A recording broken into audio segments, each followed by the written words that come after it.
አንድ ኢኮኖሚ ማህበረሰብ እየገነባን ነው አንድ ኢኮኖሚ ማህበረሰብ የምትገነባ ሀገር ደግሞ ኢኮኖሚያ ላይ እንደዚህ ዩኒፋይድ የሆነ ሁሉንም በአንድነትና በልዩነት በሌለው መልኩ የሚያቅ የአይዲ ሲስተም ሊኖራት ይገባል በማረሚያ ቤት ያሉና እንግዲህ በህግ ጥላ ስር ያሉ ዜጎች ታሳቢ ተደርገዋል ወይ በመጀመሪያ ደረጃ ምዝገባ ካካሄድንባት ሰዓት ጀምሮ ወደ ማዕከላዊ ቋት ተልኮ እኛጋ አይዲው ተሰርቶ ተፈጥሮ ለግለሰቡ በስልኩ ተልኮ ከዛ በኋላ ደግሞ ሲቀመጥ የሱ መረጃ ኢንክሪፕትድ ነው ተመስጥሮ ነው የሚቀመጠው ማለት ነው አንድ ፖሊስ ምርመራ ላይ ያለ ዝም ብሎ መጥቶ የዚህን ግለሰብ መረጃ ሲጡ ሊል አይችልም ሌላም ተቋም ላይ እንዳለው ማለት ነው የፍርድ ቤት ማዘዣ ወረቀት አምጥቶ በህግ የተፈቀደለትን ይዞ መጥቶ መረጃ መጠየቅ ይችላል የቀበሌ መታወቂያን ወይ ማስቀረት ወይ ደግሞ ፋይዳውን ማስቀረት አማራጭ ነው አልመጣም ነበር ወይ የሚለውን እናንሳ ፋይዳ ዲጂታል መታወቂያ ነው ዲጂታል መታወቂያ ነው መሰረታዊ መታወቂያ ነው ስለዚህ ፋይዳ ቁጥሩ ከመነጨ በኋላ የህይወት ዘመን ነው የተለያዩ ቦታዎች ላይ የሚፈጠሩ ነገሮችን ቁጥጥር አድርጎ መፍትሄ ለመስጠት ሳይሆን የዛን ሰው መብት ለመግፈፍ ነው የሚሉ ነገሮች በብዛት ስለነበሩ ፋይዳ መታወቂያን ለማውጣት ብዙሃን ወደ ኋላ ሲሉ እንደነበር ይታወቃል እንደው ስናየው የተጫነብን ነው አይደል ይመስልን የተጫነብን ነው ይመስልን የሆነ ነገር በቃ አለቀልን ብዙ ነገር ነው እንደ አንድ ንጹህ ኢትዮጵያዊ በሐቅ እንደሚሰራ ኢትዮጵያዊ በግልጽነት እንደሚሰራ ኢትዮጵያዊ ብዙም ሊያስፈራን አይችልም ከናንተ ተቋም ይሄንን ፋይዳ መታወቂያ ባስገዳጅነት አገልግሎት ለማግኘት ለሚመጡ ዜጎች ጥያቄ አቅርቡ የሌለውን አታስተናግዱ የሚል ነገር አለ ከጤና መድን ጋር በተያያዘ እድሜያቸው ይሄዱ እናቶች አባቶች አቅመ ደካሞች ፋይዳ መታወቂያ ተብለው በጣም ከፍተኛ እንግልት ውስጥ እንደገቡ ለኛም ቅሬታ ሲያመጡ ነበር ስለዚህ ፋይዳ ደግሞ ከተማሪዎች ከ5 አመት ወይ እንደዚህ በታች ካሉትም ጀምሯል ይሄ መታወቂያ ታዲያ እቺ ታዳጊ ወይ ይሄ ታዳጊ 18 አመት ሲሞላ ይተቀምበታል በየጊዜው ይታደሳል የኢትዮጵያን ድምጽ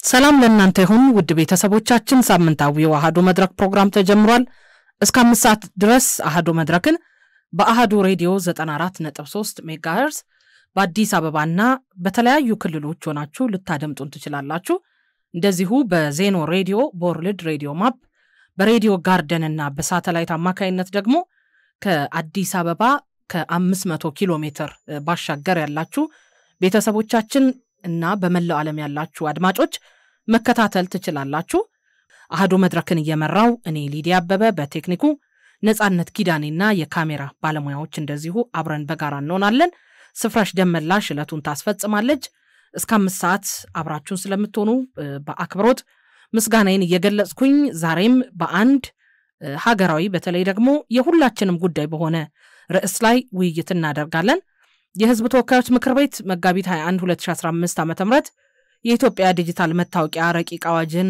አጽድቆ ኢትዮጵያ ዲጂታል መታወቂያን ከሚጠቀሙ ሀገራት መካከል እንድትካተት በር መክፈቱ ይታወቃል ፋይዳ የሚል ስያሜ ተሰጠው ይህ ዲጂታል መታወቂያ አንድን ሰው በልዩ ሁኔታ መለየት የሚያስችል ነው ተብሏል መታወቂያው በሙከራ ደረጃ ሲተገበር ቆይቶም የአዋጁን መውጣት ተከትሎ በይፋ ተግባራዊ መሆን ከጀመረ እንግዲህ 2 አመታት ወይም ከዛ በላይ ተሻግሯል በአሁኑ ወቅትም በኢትዮጵያ ውስጥ በርካታ ተቋማት ለሚሰጡት አገልግሎት የፋይዳ ዲጂታል መታወቂያን ባስገዳጅ ጥቅም ላይ እንዲውል በመጠየቅ ላይ የሚገኛሉ ከፋይዳ መታወቂያ ጋር የተያዙ ጉዳዮችን የዛሬ የአሃዱ መድረክ ውይይታችን ትኩረት ነው ይህንን ውይይት ሳደርግ ደግሞ እዚህ የጋበዝኳቸው የተቋሙ የሥራ ኃላፊዎች ይገኛሉ።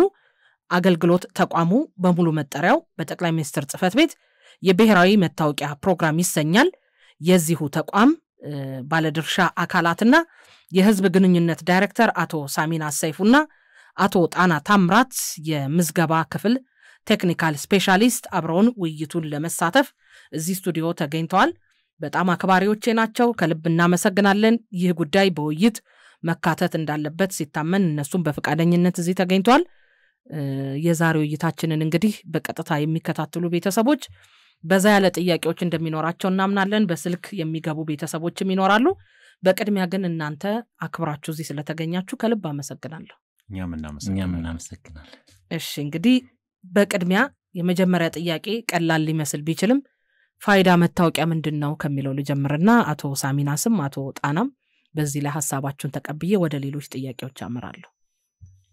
መልካም እሺ ድሉ ስለሰጠን እኛም እናመሰግናለን ለተቋሙ። ፋይዳ እንግዲህ ከስሙ ስንጀምር ስሙ የተለያዩ ሀገራችን ቋንቋዎች ፋይዳን እንግዲህ እኛ በመናቀው ሁላችንም በመናቀው ጥቅም ወይ ደግሞ በእንግሊዘኛው ቫልዩ ተብሎ በሚጠራው አግባብ ነው የሚያውቁት። አፋን ኦሮሞም ሶማሊኛም አማርኛም እና የመሳሰሉት በውጪም ስዋሂሊ ህንድ ውስጥ የሚነገሩ ቋንቋዎች አረብኛን ጨምሮ ከቢሊዮን ህዝብ ላይ ፋይዳን በፋይዳ ስሙ ነው የሚያውቀው።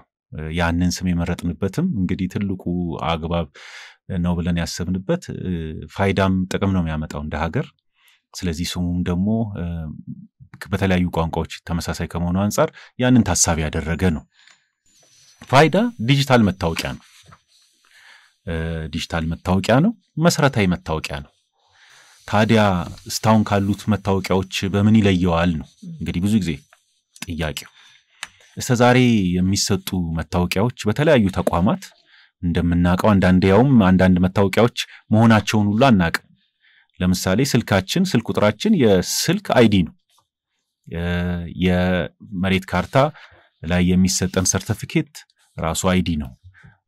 በተለምዶ የቀበሌ መታወቂያ ብለን የምንጠራው የነዋሪዎች መታወቂያ እሱም አንድ አይዲ ነው። እነዚህ አሁን የጠራዋቸው አይዲዎች ወይ ደግሞ መታወቂያዎች ፈንክሽናል አይዲ ወይ ደግሞ ለሆነ አገልግሎት ተብሎ የተወሰጡ የመታወቂያ አይነቶች ናቸው። ስማቸውን ብዙ ጊዜ ገላጭ ነው እንደምናየው። የቀበሌ መታወቂያ ደግሞ የነዋሪዎች መታወቂያ ስንል የአንድ ቦታ ነዋሪ መሆናችንን የሚገልጹና ከዛ ጋር የተገናኙ ጥቅሞችን እናገኝበት ነው ማለት ነው። የስልክ አይዲያችን ወይ ደግሞ የስልክ ቁጥራችን ያው ከስልክ ጋር ያሉ አገልግሎቶችን መንጃ ፍቃድ ከመንጃ ፍቃድ ጋርና ከማሽከርከር ጋር የተገናኙ ላይሰንስ ወይ ደግሞ ሰርቲፋይ የማድረግ ስራውን ነው እንግዲህ የሚወጣው። ፈንክሽናል ናቸው፣ ለአገልግሎት የተሰጡ ናቸው። ስያሜያቸውም እንግዲህ የሚመነጨው ከአገልግሎቱ ጋር በተገናኘ ነው ቀጥታ። ፋይዳ ጋር ሲመጣ ግን የመሰረታዊ መታወቂያ አገልግሎት ነው የሚሆነው። መሰረታዊ መታወቂያ አገልግሎት ማለት እሳቤው አንድን ግለሰብ በልዩነት የመለየት ነው። እሱ ማን ነው የሚለው ሳሚናስ ማን ነው የሚለውን ለመለየት ነው ማለት ነው። ከአንድ አገልግሎት ጋር ተሳስሮ አይደለም፣ ግለሰቡን ነው የሚለየው ቀጥታ። ስለዚህ መሰረታዊ መታወቂያ ነው በባህሪው ፋይዳ። ሌሎቹ ዛሬ የሚሰጡ መታወቂያዎች ደግሞ ፈንክሽናል ወይ ደግሞ ለአገልግሎት የተሰጡ ለወሰን አገልግሎቶች የተሰጡ መታወቂያዎች ናቸው። ያው እንደ ባህል ሆኖ መንጃ ፍቃዱንም ሌላ ቦታ እንጠቀምበታለን፣ ለሌላም አገልግሎት እንጠቀምበታለን። ግን ሰርቲፋይ ያደረጉን ወይ ደግሞ እየተናገሩ ያሉት ለዚህ አገልግሎት እንዲውል እዚህ አገልግሎት ላይ የግለሰብ ብቁ ነው ወይ ደግሞ ይገባዋል የሚለውን ለመናገር ነው የተሰጡትና በዛ መልኩ ነው እንግዲህ የሚስተናገዱት። ዲጂታል አይዲ በተለይ ፋይዳ ሁለት ነገሮችን አባሪ ተደርጎ የሚሰጥ መታወቂያ ነው።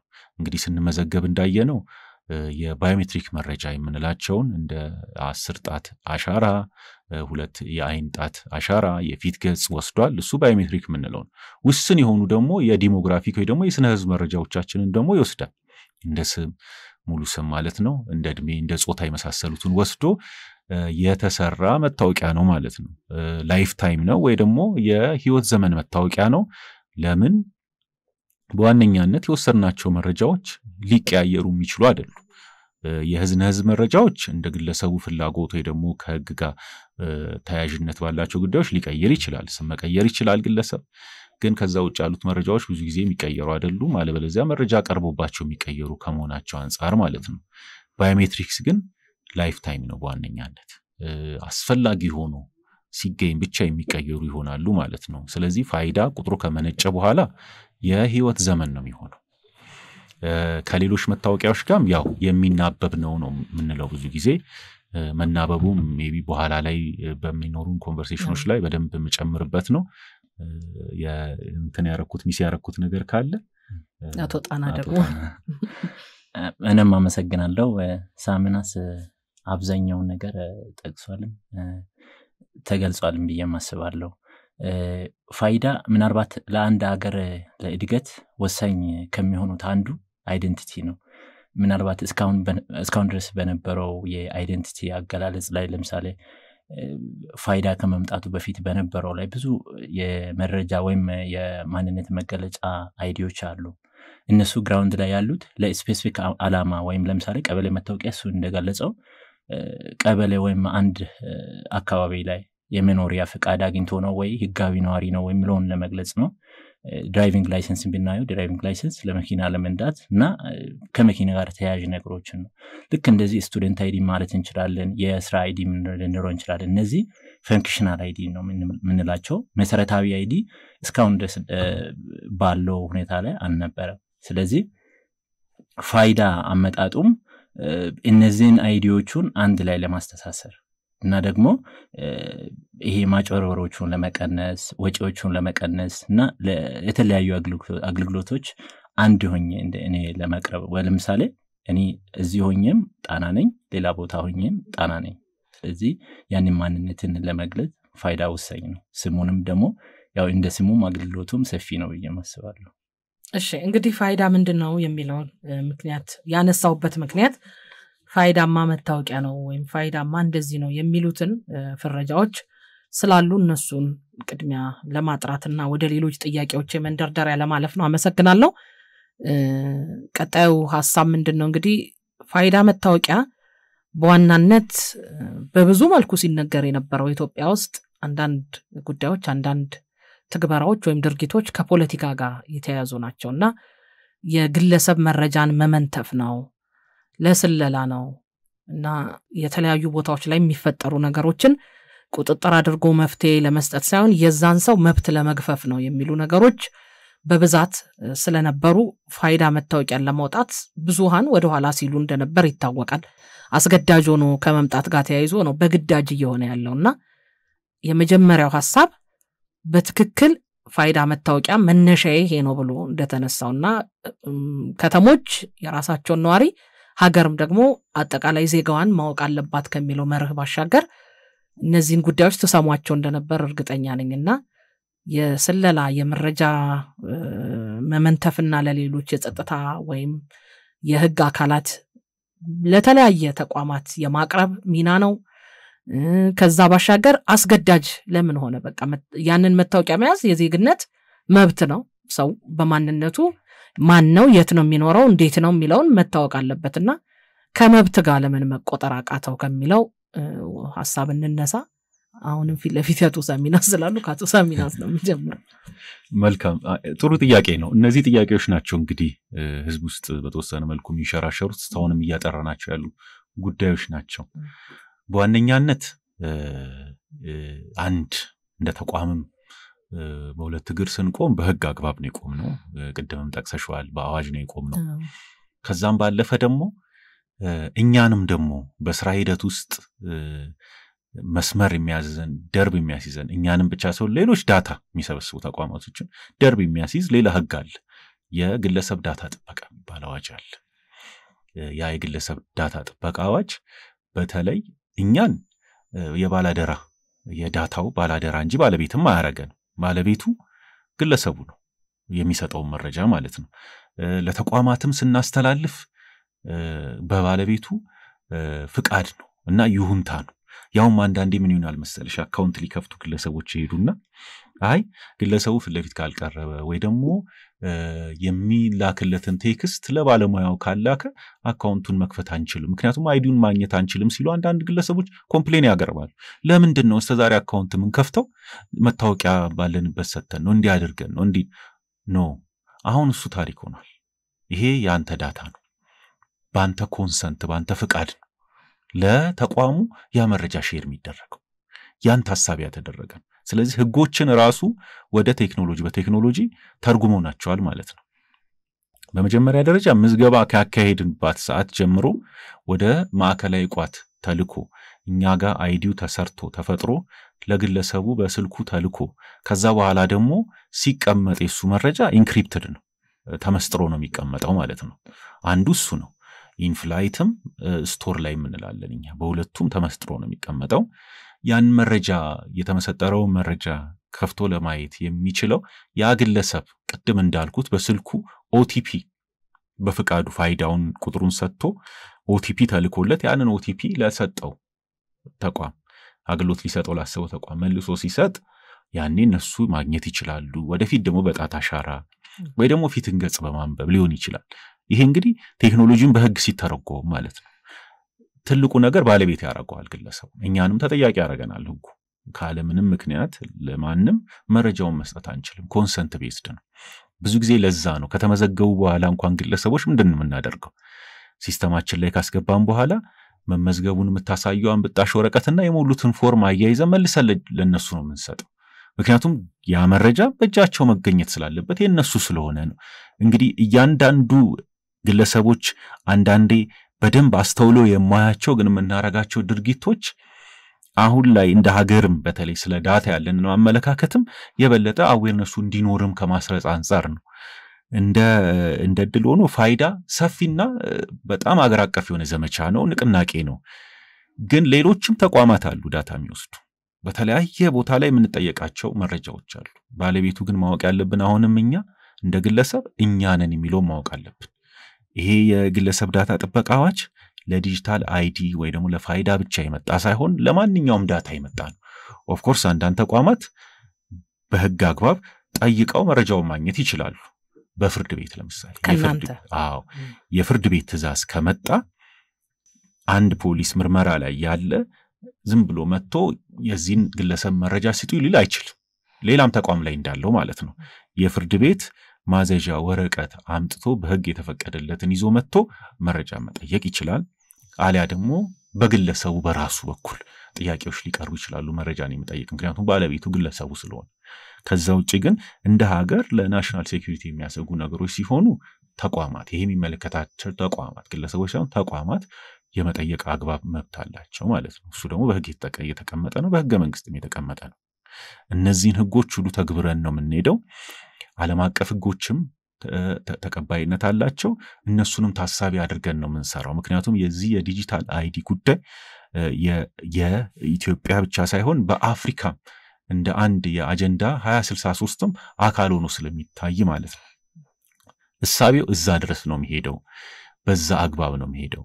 እንደ ተቋም ሁሌ የምንለው እኛም አድቮኬት የምናደርገው መታወቂያ የማግኘት መብት ነው። 40% ኢትዮጵያዊ አሁን ላይ ምንም አይነት እጁ ላይ የመታወቂያ ማስረጃ የለው። ምንም እንግዲህ እኛ ከመጣን በኋላ ቁጥሮች እየተቀየሩ ነው። 27 ሚሊዮን ስንል ያንንም ህብረተሰብ አካል እንግዲህ የመታወቂያ ባለቤትነት ያጎናጸፈ ነው። መታወቂያ ባለመኖሩ ምንድነው እየተፈጠረ ያለው? በተለይ እንደዚህ ዲጂታል አይዲ በትንሹ አሁን ላይ ብዙ ሰዎች በሰው ነው ሲም ካርድ የሚያወጡት። እንትናን እስቲ ሲም ካርድ አውጣልኝ እንላለን። አካውንት ብዙ የቤት ሰራተኞች ቀን ሰራተኛ የሆኑ እናያለን አይደል? መታወቂያ ማግኘት አክሰስ ቱ አይዲ የሚባለው ነገር በጣም አታካሽ ነው፣ አስቸጋሪ ነው። በተለይ አዲስ አበባ ላይ ጨምሮ እና ከተሞች ላይ ገጠር ላይ ደግሞ ሲሄድ ከእነዚህ አይነት አገልግሎት ከሚሰጡ ተቋማት ሩቅ ናቸው። እኛም ታዝበናል፣ ብዙ ቦታ ገብተን የሰራንባቸው ቦታዎች ማለት ነው። ስለዚህ ለነዚህ ግለሰቦች እድል ነው የሚሰጠው፣ ወደ ኢኮኖሚው ስርዓት እንዲመጡ ነው እንዲሳተፉ ነው የሚያደርገው። መታወቂያ ኪሳችን ውስጥ ይዘን ሳንሄድ ስንንቀሳቀስ የሚሰማንን ስሜት ሁላችንም እናውቀዋለን አይደል? ለነሱ ደግሞ ሲሆን ይብሳል። እኛ እኮ 2ም 3ም መታወቂያ ኪሳችን ውስጥ አለ አይደል እንዴ? እነዚህ ሰዎች የላቸው።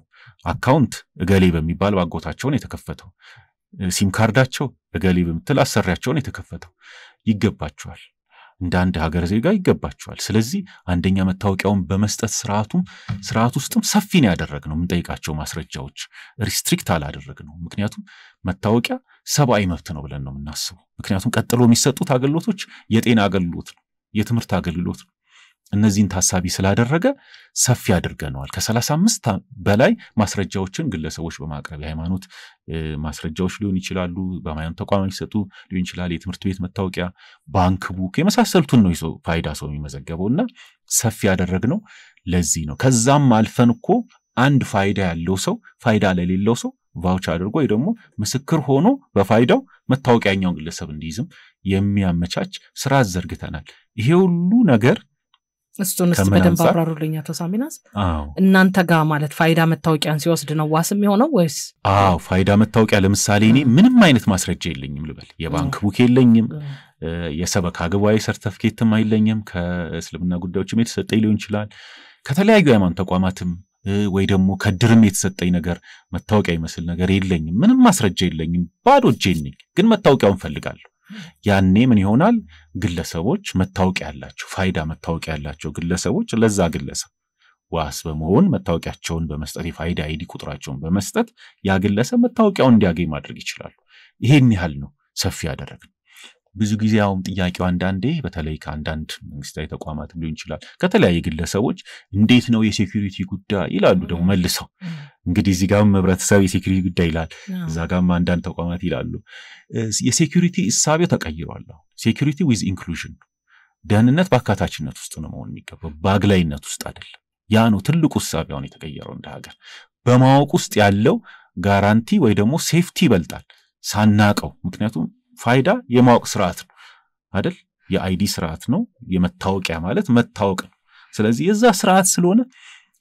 በማወቅ ውስጥ ነው ሴፍቲ ያለው እንጂ በማግለል ውስጥ አይደለም ያንን ስርዓት ነው እየፈጠርን ያለነው እንደ ድሮ አይደለም ተቀይሯል ዘመን ተቀይሯልና በዛ ሐሳቢ ውስጥ ኢንክሉዥን የሚባለው ነገር ትልቅ ቦታ አለው ለሁሉም ነገር በማግለል ውስጥ ብዙ ጉድለቶች ነው የሚፈጠሩት ታዝበናል ኢኮኖሚ ውስጥ የሆነ ህብረተሰብ ክፍል አይገባህም ሲባል ምን ማለት ነው አንተ ለኢኮኖሚ ምንም ኮንትሪቢዩት የምታደርገው ወይ ደግሞ የምትሰጠው አስተዋጽኦ የለም ማለት ነው በሌላ ቋንቋ እነዚህ ነገሮች አሉና መታወቂያው አካታች ነው በአካታችነት ውስጥ ነው እንግዲህ ደህንነትም የሚኖረው ይሄ ነው ትልቁ ሐሳቢው የፋይዳ ማለት ነው መዘንጋት የሌለበት ከዛ ውጪ ባለፈ አንድ ግለሰብ ሁሌ እንላለን you can lie once እንላለን አንዴ ነው ሊዋሽ የሚችለው ከዛ በኋላ ፋይዳ ሲስተም ውስጥ ገባለ ድጋሚ አይዋሽ እሱም ብቻ አይደለም ፋይዳ አንዱ ትልቁ ጥቅሙ ሲስተሞችን ወይ ደግሞ የሌሎች መታወቂያ ስርዓቶችን ያስተሳስራል ነው ምንለው ቀጥሎ ያለው ሐሳብ ያ ግለሰብ አንዴ ዋሽቶ ሊሆን ይችላል ሳሚናስ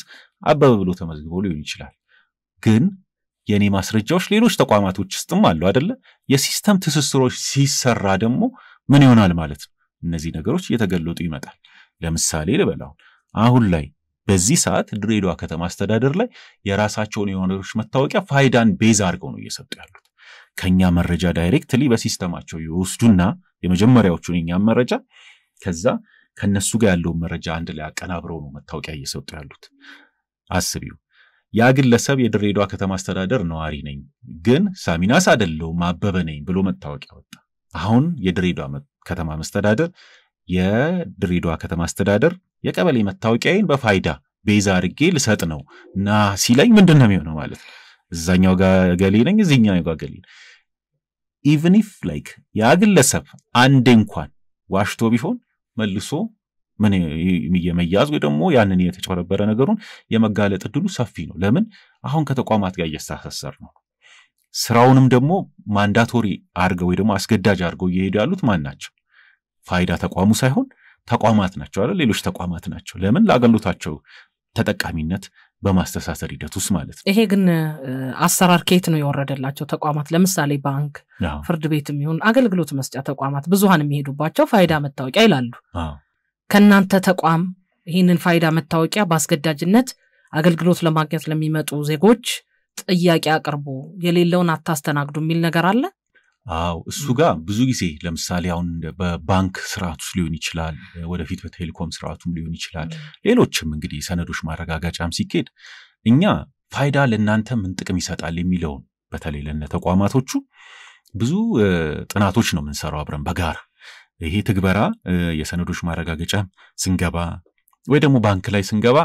በግብታዊነት አይደለም የሚሰራው ጥናት ይሰራል ምንድነው ለነዚህ ተቋማት የሚሰጠው ጥቅም እነዚህ ጥናቶች የሚሰሩት በጋራ ነው በቅንጅት ነው ከዛ ግን ሬጉላቶሪ ቦዲ ደግሞ ይሄ የባለስልጣን ተቋማት ምን ያደርጋሉ ያዩትና አዋጪና አስተማማኝ መሆኑን ባረጋገጡ ሰዓትና ሁሉም ነገር መሬት ላይ ያለው ነገር አመቺ ነው ብሎ ሲያስቡ ፋይዳን ምን ያደርጋሉ አስገዳጅ ያደርጋሉ ማለት ስለዚህ ይሄንን የሚያደርጉት አስፈጻሚ እንደ ብሔራዊ ባንክ እንደ ቴሌኮሙኒኬሽን ባለስልጣን እና ሌሎችም ፍትህ ሚኒስቴርን የመሳሰሉ ተቋማት ናቸው ራሳቸው አስገዳጅ የሚያደርጉት አውቀው ጥቅሙን አውቀው ከእንደገና ከዳታ ማጥራት ጋር በተገናኘ ከዛም አልፎ ደግሞ በቀጣይ ላሰቧቸው አዳዲስ ዘመናዊ ስርዓት ዝርጋታዎች አመቺነት ጋር ታሳቢ ባደረገ መልኩ ምን ያደርጉታል አስገዳጅ ያደርጉታል ማለት ነው አስገዳጅ ማድረጉን እንደ ህብረተሰብ እንደው ስናየው የተጫነብን ነው አይደል ይመስልን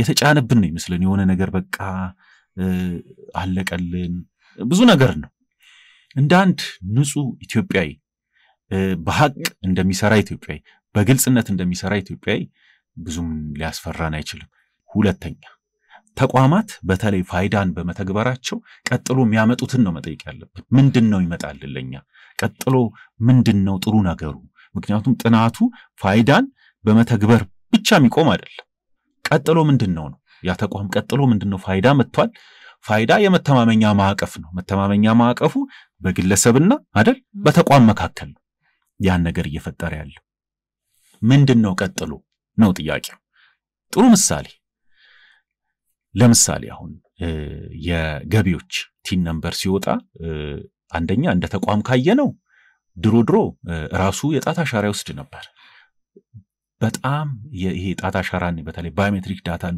መውሰድ በጣም ከፍተኛ ኢንቨስትመንት የሚጠይቅ ዳታውን ዝም ብሎ ቁጭ አይደለም የሚደረገው ብዙ የሚሰሩ ስራዎች አሉ ከጀርባ ምክንያቱም በኋላ የተሰበሰበ የጣት አሻራ ለማረጋገጥ ወይ ደግሞ ለአውተንቲኬሽን ስለምንጠቀምበት ሶፊስቲኬትድ የሆኑ ሲስተሞች መጠቀም አለባቸው እንደ ተቋም ስናይ ለገቢዎች ፋይዳን ተጠቅሞ ቲን ነምበር መስጠት መጀመሩ እንደ ገቢዎች የመጀመሪያው ምንድነው ወጪ ቀነሰለት ዲፕሊኬሽን ኦፍ ኢፈርት ሁለተኛ አስተማማኝ የሆነ መታወቂያ መጥቶለታል ከአንድ ቋት ከማዕከላዊ ቋት ምክንያቱም ማየት ያለብን ገቢዎች የሚሰራው ከተለያዩ ተቋማት ጋር ነው ይሄ አይዲ ከሁሉም ተቋማት ጋር ስለሚተሳሰር ሁሉም ጋር ያለ መረጃ አንድ አይነት ይሆናል ማለት ነው ለሱ ትልቅ አቅም ነው የሚሰጠው አይደል ከተለያዩ ተቋማት ጋር በሚኖረው ግንኙነት ውስጥ ኦፍ ኮርስ ግለሰቡ መሃል ላይ ያለ እነዚህ ዳታዎች በማንሸራሸር ሂደት ውስጥ ግለሰቡ ባለቤት ነው ቀጥሎስ ነው አሁን ገቢዎች ድሮ ናና ቲን ነምበር ስትወስድ ከኔ ቢሮ ነው መውሰድ የምትችለው ይል ነበር አይደለ ለምን ምክንያቱም ጣት አሻራ መስጠት ምን ይፈልጋል ግዴታ ስለሆነ በአካል መገኘት ስለሌለበት አሁን ቀጥሎ ምንድነው እየመጣ ያለው በእነሱ እኩል እየተሰራ ያለው ማንኛውም ሰው ፋይዳ ካለው ባለበት ቤቱ ሆኖ በስልኩ ቲን ነምበር ማውጣት ይችላል የሚለው ጋር ይሄዳል ማለት እቺ የመጀመሪያው ስቴፕ ናት ቀጥሎ ምን ፈልጋቸው ብዙ አገልግሎቶች አሉ ራሳችንን አረጋግጠን ገብተን ሲስተም ውስጥ ማግኘት ምን ፈልጋቸው ዳታችን በደንብ ከተቀናበረና በደንብ ከተደራጀ የተለያዩ የገቢዎች ቢሮዎች ማለት ነው አንድ ላይ የኛን ዳታ በአንድነት ካወቁት አይደለ ያኔ ምን ይመጣል ይሄ ኢፋይሊንግ የሚባለው ሲምፕሊፋይድ የሆነው ውጪ ስንወጣ ብዙ ጊዜ እዚህ ሀገር እኮ እንደዚህ ነው አናቀውም ሁሉ እኮ የመንግስት ቢሮ የቱ ጋር ሁሉ እኮ እንደሆነ አናቀም ሁሉ ነገር በስልካችን ነው የምንጨርሰው የሚባለውን ያ የተመኘውን አገልግሎት እኛ ጋር እንዲመጣ ያንን ኮንቪኒየንስ ወይንም ምቹነት እንዲያመጣ ነው መንገዱ ተጀምሯል እንዳልኩት ጥሩ ምሳሌ ሌላ አሁን ላይ በተለይ በቅርብ ላውንች የሚደረግ የንግድና ቀጠናዊ ትስስር ሚኒስቴር ገቢዎች ሰነዶች ማረጋገጫን እንዲሁም የፋይናንሻል ተቋማቶችን ሁሉ አንድ ላይ ያቀናጀ የንግድ ላይሰንስ ወይንም ሰርቲፊኬት የማውጣት ስርዓቱን ያዘመነ ቴክኖሎጂ ፋይዳ መምጣቱ አሁን በቅርብ ይተገበራል ምንድነው ያ ስርዓት ያመጣልን ነው አንድ ሰው የንግድ ፍቃድ ለማውጣት ምንድነው የሚያደርገው ንግድ ቢሮ ይሄዳል አይደለ ስሙ ተይዟል አልተያዘም ወይ ከአፕሊኬሽኑ ይጀምራል ቲን ነምበር ማውጣት ሌላ ቦታ አይደለ ከዛ ደግሞ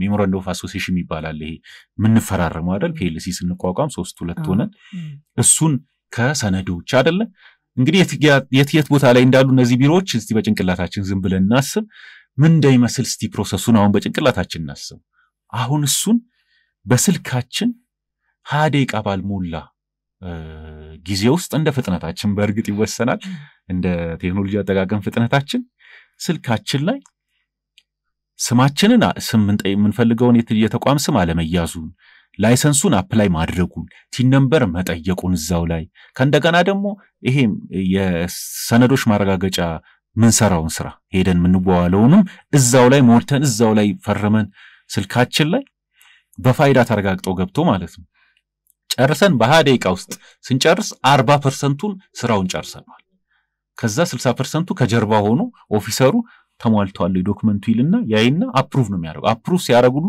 በስልካችን ዳውንሎድ አድርጉ ነው የሚለው ኑና ወሰዱ አይደለም ሰርቲፊኬቱ ይሄ እንግዲህ ድሮ 15 ቀን 10 ቀን የሚፈጅ የንግድ ምዝገባ ስርዓት ክፋቢል በአንድ ቀን ወይ በሁለት ቀን ውስጥ የሚያልቅ ያው የትም ቢሮ ሳንንከራተት ወንበራችን ላይ ቁጭ ብለን ነው እንግዲህ ይሄ አንዱ የፋይዳ ትሩፋቱ ነው እንግዲህ እንደዚህ አይነት ነገሮች ናቸው እንዲመጡ እየሰራን ያለነው እየተጋን ያለነው ማለት ነው እነዚህ ነገሮች አሁን እንግዲህ ብቅ ብለዋል ተመዝጋቢ ይፈልጋሉ መጀመሪያ እንደዚህ አይነት ሲስተሞችን ለመዘርጋት ምዝገባው ላይ በጣም በከፍተኛ ደረጃ ተቋማቶቹም ለሚሰጣቸው ጥቅሞች ታሳቢ በማድረግ እየተበረቱ ነው ማንዳቶሪ ያደረጉት ፍራውድ ይሄ ወንጀል ማጭበርበር እንደ ሀገር ችግር ነው ምናቀው ነው ግልጽ ነው አይደለ ግን ይሄ ጊዜያዊ ችግር ነው ማጭበርበር ጊዜያዊ ችግር ነው ብለን ነው የምናስበው ዋናው እንደ ሀገር ያለብን ችግር ኢኮኖሚው እና ስርዓቱ የመንግስት ስርዓቱ የግል ስርዓቱ በሚፈልገው መልኩ አገልጋይ ነው ወይ ነው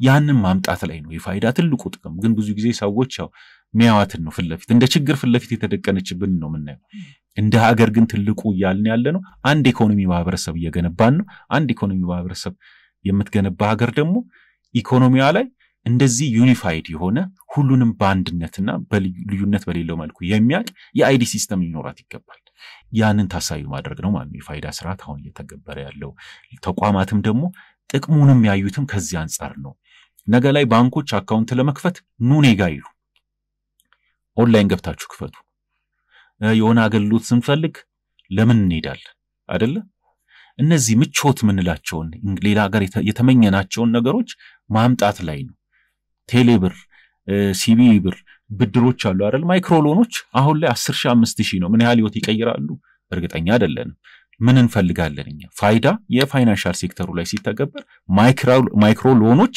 10,000 5,000 እንዲሆኑ አይደለም እንፈልገው 300,000 400,000 500,000 እንዲሆኑ ነው እንፈልግ ለምን የመተማመኛ ማዕቀፉ ተዘርግቷል አይደለ እንደ ድሮ ሊረጋገጥ የማይችል ወይ ደግሞ ማረጋገጥ ከፈለግን ለሰጠው ተቋም በደብዳቤ አያይዘን ምንልኩ አይነት መታወቂያ አይደለም ፋይዳ አውቶማቲክ ነው ኢንስታንት እዛው ሊረጋገጥ የሚችል ነው በሲስተም ስለዚህ ያን ታሳቢ ስላደረገ እኚን ነው የምንጠብቀውኛው ይሄ ማጭበርበሩ መንገድ ላይ የሚቀር ነው ተራ ነገር ነው ቀላል ነገር ነው እንደ ኢኮኖሚ በርግጥ ዋጋ ያስከፍለናል ያስከፈለን ግን ዋናው አላማችን ትልማችን ኢኮኖሚውን እንዴት ከዚህ በለጠ እንዲሰራ እናድርገው ህብረተሰቡን ከቅሬታ ከምሬት የጸዳ የሲቪል ሰርቪስ ስርዓት እንዴት ይኖር ነው የግሉ ተቋም ስታርታፖች እንዴት ይደጉ ነው እሱን ነው ታሳቢ አድርጎ ፋይዳ እየሰራ ያለው ለዛ ነው ተቋማትም በጣም በጉጉት ፋይዳን ቅድመ ሁኔታ ያያረጉ ምዝገባው እንዲቀላጠፍ ከዛ በኋላ የሚያገልግሏቸው ደንበኞች ፋይዳ እንዲኖራቸው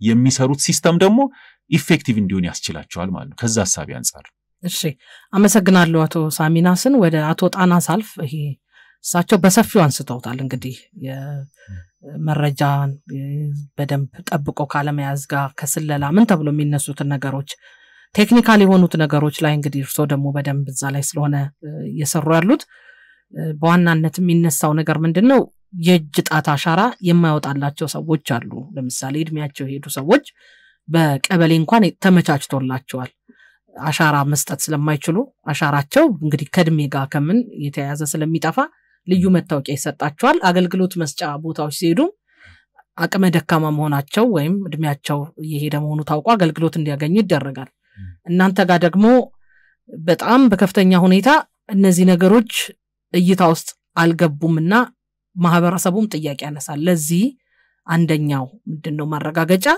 ከጤና መድን ጋር በተያያዘ እድሜያቸው የሄዱ እናቶች አባቶች አቅመ ደካሞች ፋይዳ መታወቂያ ተብሎ በጣም ከፍተኛ እንግልት ውስጥ እንደገቡ ለኛም ቅሬታ ሲያመጡ ነበር ሄደንም ደግሞ የተመለከትንባቸው ቦታዎች አሉና ለነዚህ አይነት ሰዎች ምን አይነት አማራጮች አሉ አንዱ ነው ሁለተኛው እንግዲህ መታወቂያ ነው ይሄ መታወቂያ ከ18 ዓመት በላይ የሚባለው ሰዎች ተክለ ሰውነትም በመልክም ተለውጠው አልቀዋል ወይም አድገዋል ተብሎ ለመለየት የሚደርሱበት ጊዜ ስለሚሆን ነው አንደኛው። ስለዚህ ፋይዳ ደግሞ ከተማሪዎች ከ5 ዓመት ወይ እንደዚህ በታች ካሉትም ጀምሯል። ይሄ መታወቂያ ታዲያ እቺ ታዳጊ ወይም ይሄ ታዳጊ 18 ዓመት ሲሞላ ይጠቀምበታል፣ በየጊዜው ይታደሳል። እንደዚህ አይነት ነገሮች ጥያቄዎች ናቸውና እነሱን ያብራሩልኝ። በጣም አመሰግናለሁ። ከመጀመሪያው ጥያቄ ሊነሳና ምናልባት አሁን ባለው በምዝገባ ሂደት ላይ ህብረተሰቡ ላይ ምናልባት ሲመዘገቡ በተፈጥሮ ባዮሜትሪክስ መረጃው ከእጅ አሻራ ጋር በተያያዘ የመቀነስና ማቹሪድ ካልሆነ ለህፃናት ማቹሪድ ካልሆነ ካፕቸር ወይም መረጃውን ለመያዝ ሊቸገሩ ይችላሉ። እድሜ ደግሞ ከፍ ባለ ቁጥር ደግሞ የእጅ አሻራ እጅ ደግሞ የተለያዩ ስራዎች የሚሰራበት ነው። ብዙ ነገሮች በእጅ ነው የሚሰሩት። ስለዚህ ባዮሜትሪክ መረጃው ሊቀንስ ይችላል። በዛ ሰዓት ያንን አሻራ ለማንሳት ወይም ለመያዝ ማሽኑ ሊቸገር ይችላል። በዛ ሰዓት ግን እኛ እንደ ተቋም ለነሱ የሚሆን መፍትሄ አስቀምጠናል ኦሬዲ። ምንድነው ማንኛውም ሰው አሁን ኢንክሉዥን የሚለው ራሱ ከዶክመንት አንፃር ብቻ አይደለም። ማንም ናሽናል አይዲ ላይ ወይም ብሔራዊ መታወቂያ ወይ ፋይዳ ላይ ሳይመዘገብ አይቀርም ስንለው ይሄንን ማካተተንም ጭምር ነው። ስለዚህ ባዮሜትሪክ መረጃውን ካፕቸር ለማድረግ ሲቸገሩ ምንድነው አንደኛው እድሜ ነው፣ ሁለተኛው ከፍም ዝቅም ስል እድሜ ነው፣ ሁለተኛው ደግሞ ናቹራሊ ወይ በተፈጥሮ ሰዎች ባዮሜትሪክ መረጃው የሚያስቸግራቸዋል። ሌላኛው ደግሞ በስራ ምክንያት እነዚህ ህንጻ ላይ የሚሰሩ ሰዎች ወይም የተለያዩ ቦታዎች ላይ የሚሰሩ ሰዎች ወይም እጅ ስራ ላይ ሌበረሮች ምንላቸው እነዚህ ጋር ያሉ የባዮሜትሪክ መረጃ ላይ ማለት አሻራው ላይ የመቀነስ እንትን አለው። አሁን እነዚህን ምዝገባ ጣቢያ ሄዶ ሲመዘገቡ በማንኛውም ያላቸውን ባዮሜትሪክስ አስቀምጦ ይመዘገባሉ። በተጨማሪ ግን ካፕቸር ለማድረግ ወይ መረጃው ለመያዝ ከተቸገሩ አሁን ደረቅ እጅ ሆነ አንዳንድ ደረቅ የሆነ እጅ አለ መረጃው አሻራው የማይወጣለት በእንደዛ አይነት ኮንዲሽን ሲፈጠር ምናልባት እነዚህ ሞይስቸራይዜሽን ምንላቸው ለምሳሌ ባዝሊን ሊሆን ይችላል ሌሎች ነገሮችም እጁን የሚያለሰልሱ ነገሮችን ተቀብቶ ማታ አድሮ በጧቱ ሄዶ መመዝገብ ይችላሉ። አንደኛው ነው። በእንደዛ ወቅትም ደግሞ የሚያስቸግር ከሆነ አንዳንድ ደግሞ ላብ እጁ ላይ ካለበት አሻራ ለማንሳት ሊቸገር ይችላል። ሁለተኛ ደግሞ እጁ ንጹህ ካልሆነ አሻራ የመያዝ ማሽኖቹ እነዚህ ዲቴክት አድርጎ ነው አሻራዎቹን የሚይዙትና በዛ ሰዓት ሊቸገር ይችላል ማሽኑ። ስለዚህ በዛ ሰዓት እጃቸውን ታጥቦ የተለያዩ ደግሞ ሳኒታይዘር እና መሰለ እነዚህ ሞይስቸራይዜሽን የሚሰሩ እንትኖችን አሻራ የሚያወጡ ነገሮችን ተጠቅሞ መሞከር ይችላሉ። ግን ይሄን ያህል አሁን ትልልቅ ሰዎች እድሜያቸው የገፋ ከዛ ደግሞ በሚያነቃቸው ልጅ ወይም የቅርብ እንኳን ሰው የሌላቸው ሰዎች አሉ፣ የማያውቁትም አሉ። ፋይዳ ኖራ አልኖራ የቀበሌውንም ያው ለነዋሪ አገልግሎት ሲጠቀሙ ነው የሚያረጉትና ይሄን ያረጋሉ እንደው ብላችሁ ታስባላችሁ? ይሄ በትክክል አሁን ወደ እነሱና መፍትሄው ጋር እየመጣው ነበር። ስለዚህ ምንድነው ይሄንን ሁላን አድርጎ ወይም ይሄንን እኮ እኔ ብቻ አይደለው መዝጋቢውም እኮ ቁጭ ብሎ ያለው ይሄንን ለማድረግ ነው፣ እንዲያደርጉ መስመር ለማስያዝ ነው።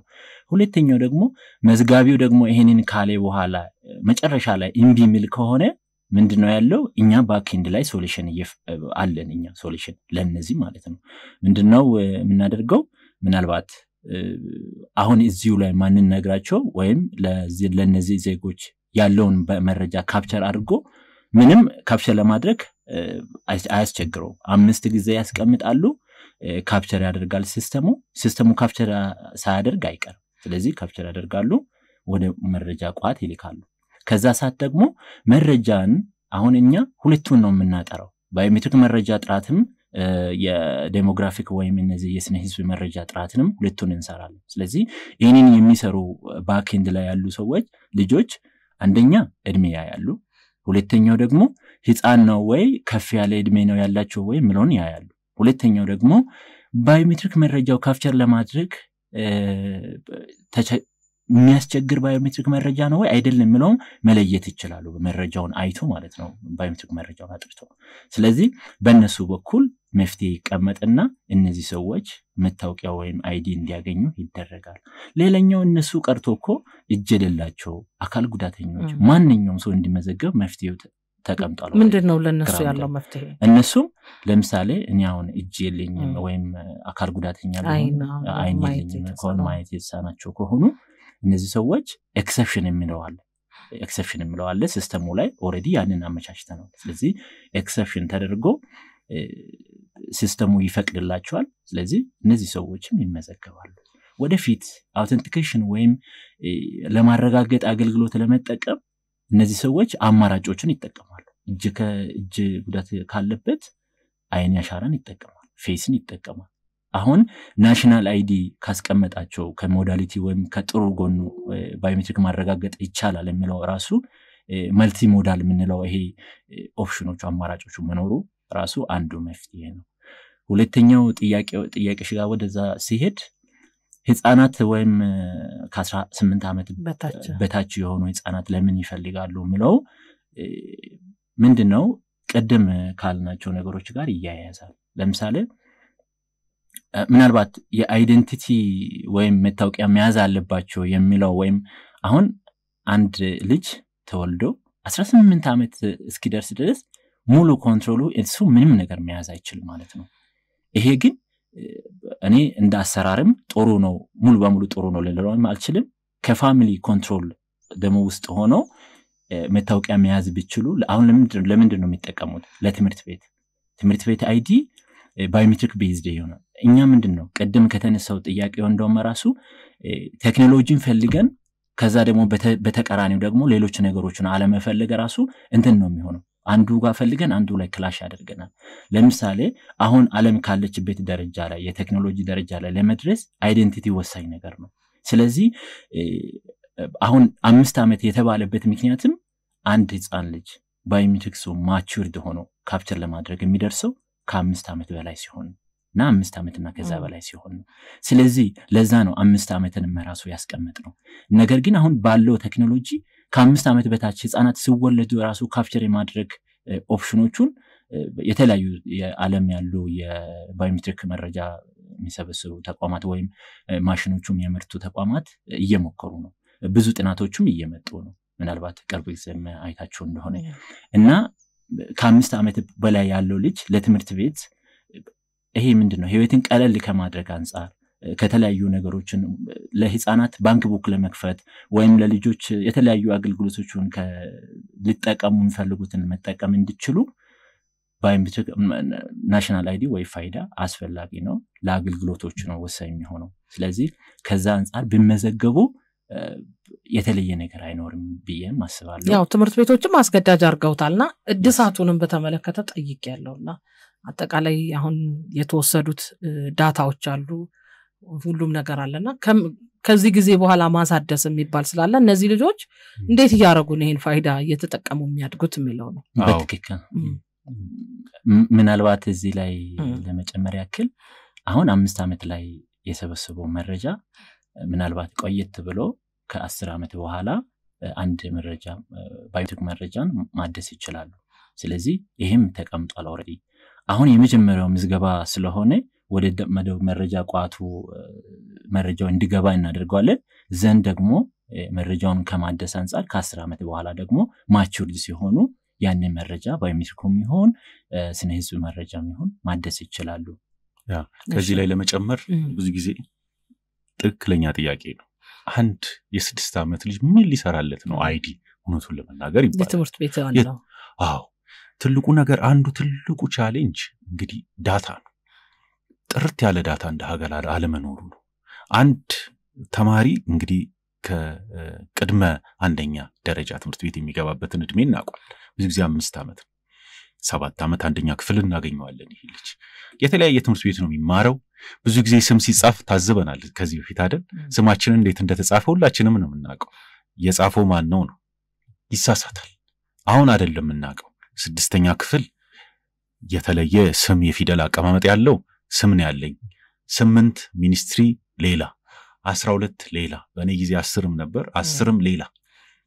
ዳታው የተለያየ የተደበላለቀ ነው የትምህርት ማስረጃ አንዱ እንግዲህ እንደ ቦትልኔክ ያያየን ያለነው ኦፖርቹኒቲዎችንም እየዘጋ ነው ስኮላርሺፕ ሰዎች ሲሞሉ የሚኒስትሪ ሲባሉ ሚኒስትሪ ሌላ ስም ነው አንድ ፊደል ገድፎ ከዛ እድሉን ያጣሉ ብዙ ሰው ያውቃል ቤቱ ያለ ሰው ወይ ደግሞ ለማስተካከል የሄደበትን ርቀትም እናውቃለን ፋይዳ አንዱ ትልቁ ጥቅሙ ምንድነው የትምህርት ማስረጃ እንግዲህ ስለ ትምህርት ጥራት ስናወራ አንዱ ዘርፍ ምንድነው የትምህርት ማስረጃዎች በጣም ዘመናዊ በሆነ መልኩ ተይዘዋል ወይ ያ ደግሞ ከአንደኛ ክፍል ጀምሮ ነው ማለት ነው ትምህርት ቤት ሲቀያየሩ እንዴት ነው የሚቀባበሉት መረጃዎች ምክንያቱም አሁን ኢስኩሊንግ የሚባል ሲስተም እየመጣ ነው የትምህርት ቤት መረጃዎች በደንብ ተደራጅተው የሚያዙበት ከዛ ለትልልቅ ለሀገር አቀፍ ፈተናዎች እንግዲህ ግብአት የሚሆኑበት ማለት ነው ቀጥሎም ለሌሎች ከሌሎች ተቋማት ጋር ምክንያቱም የትምህርት ማስረጃ እኮ ከቅጥር ጋር ይገናኛል ከሌሎች አገልግሎቶች ጋር ይገናኛል ስለዚህ ከታች ጀምሮ እንዲጠራ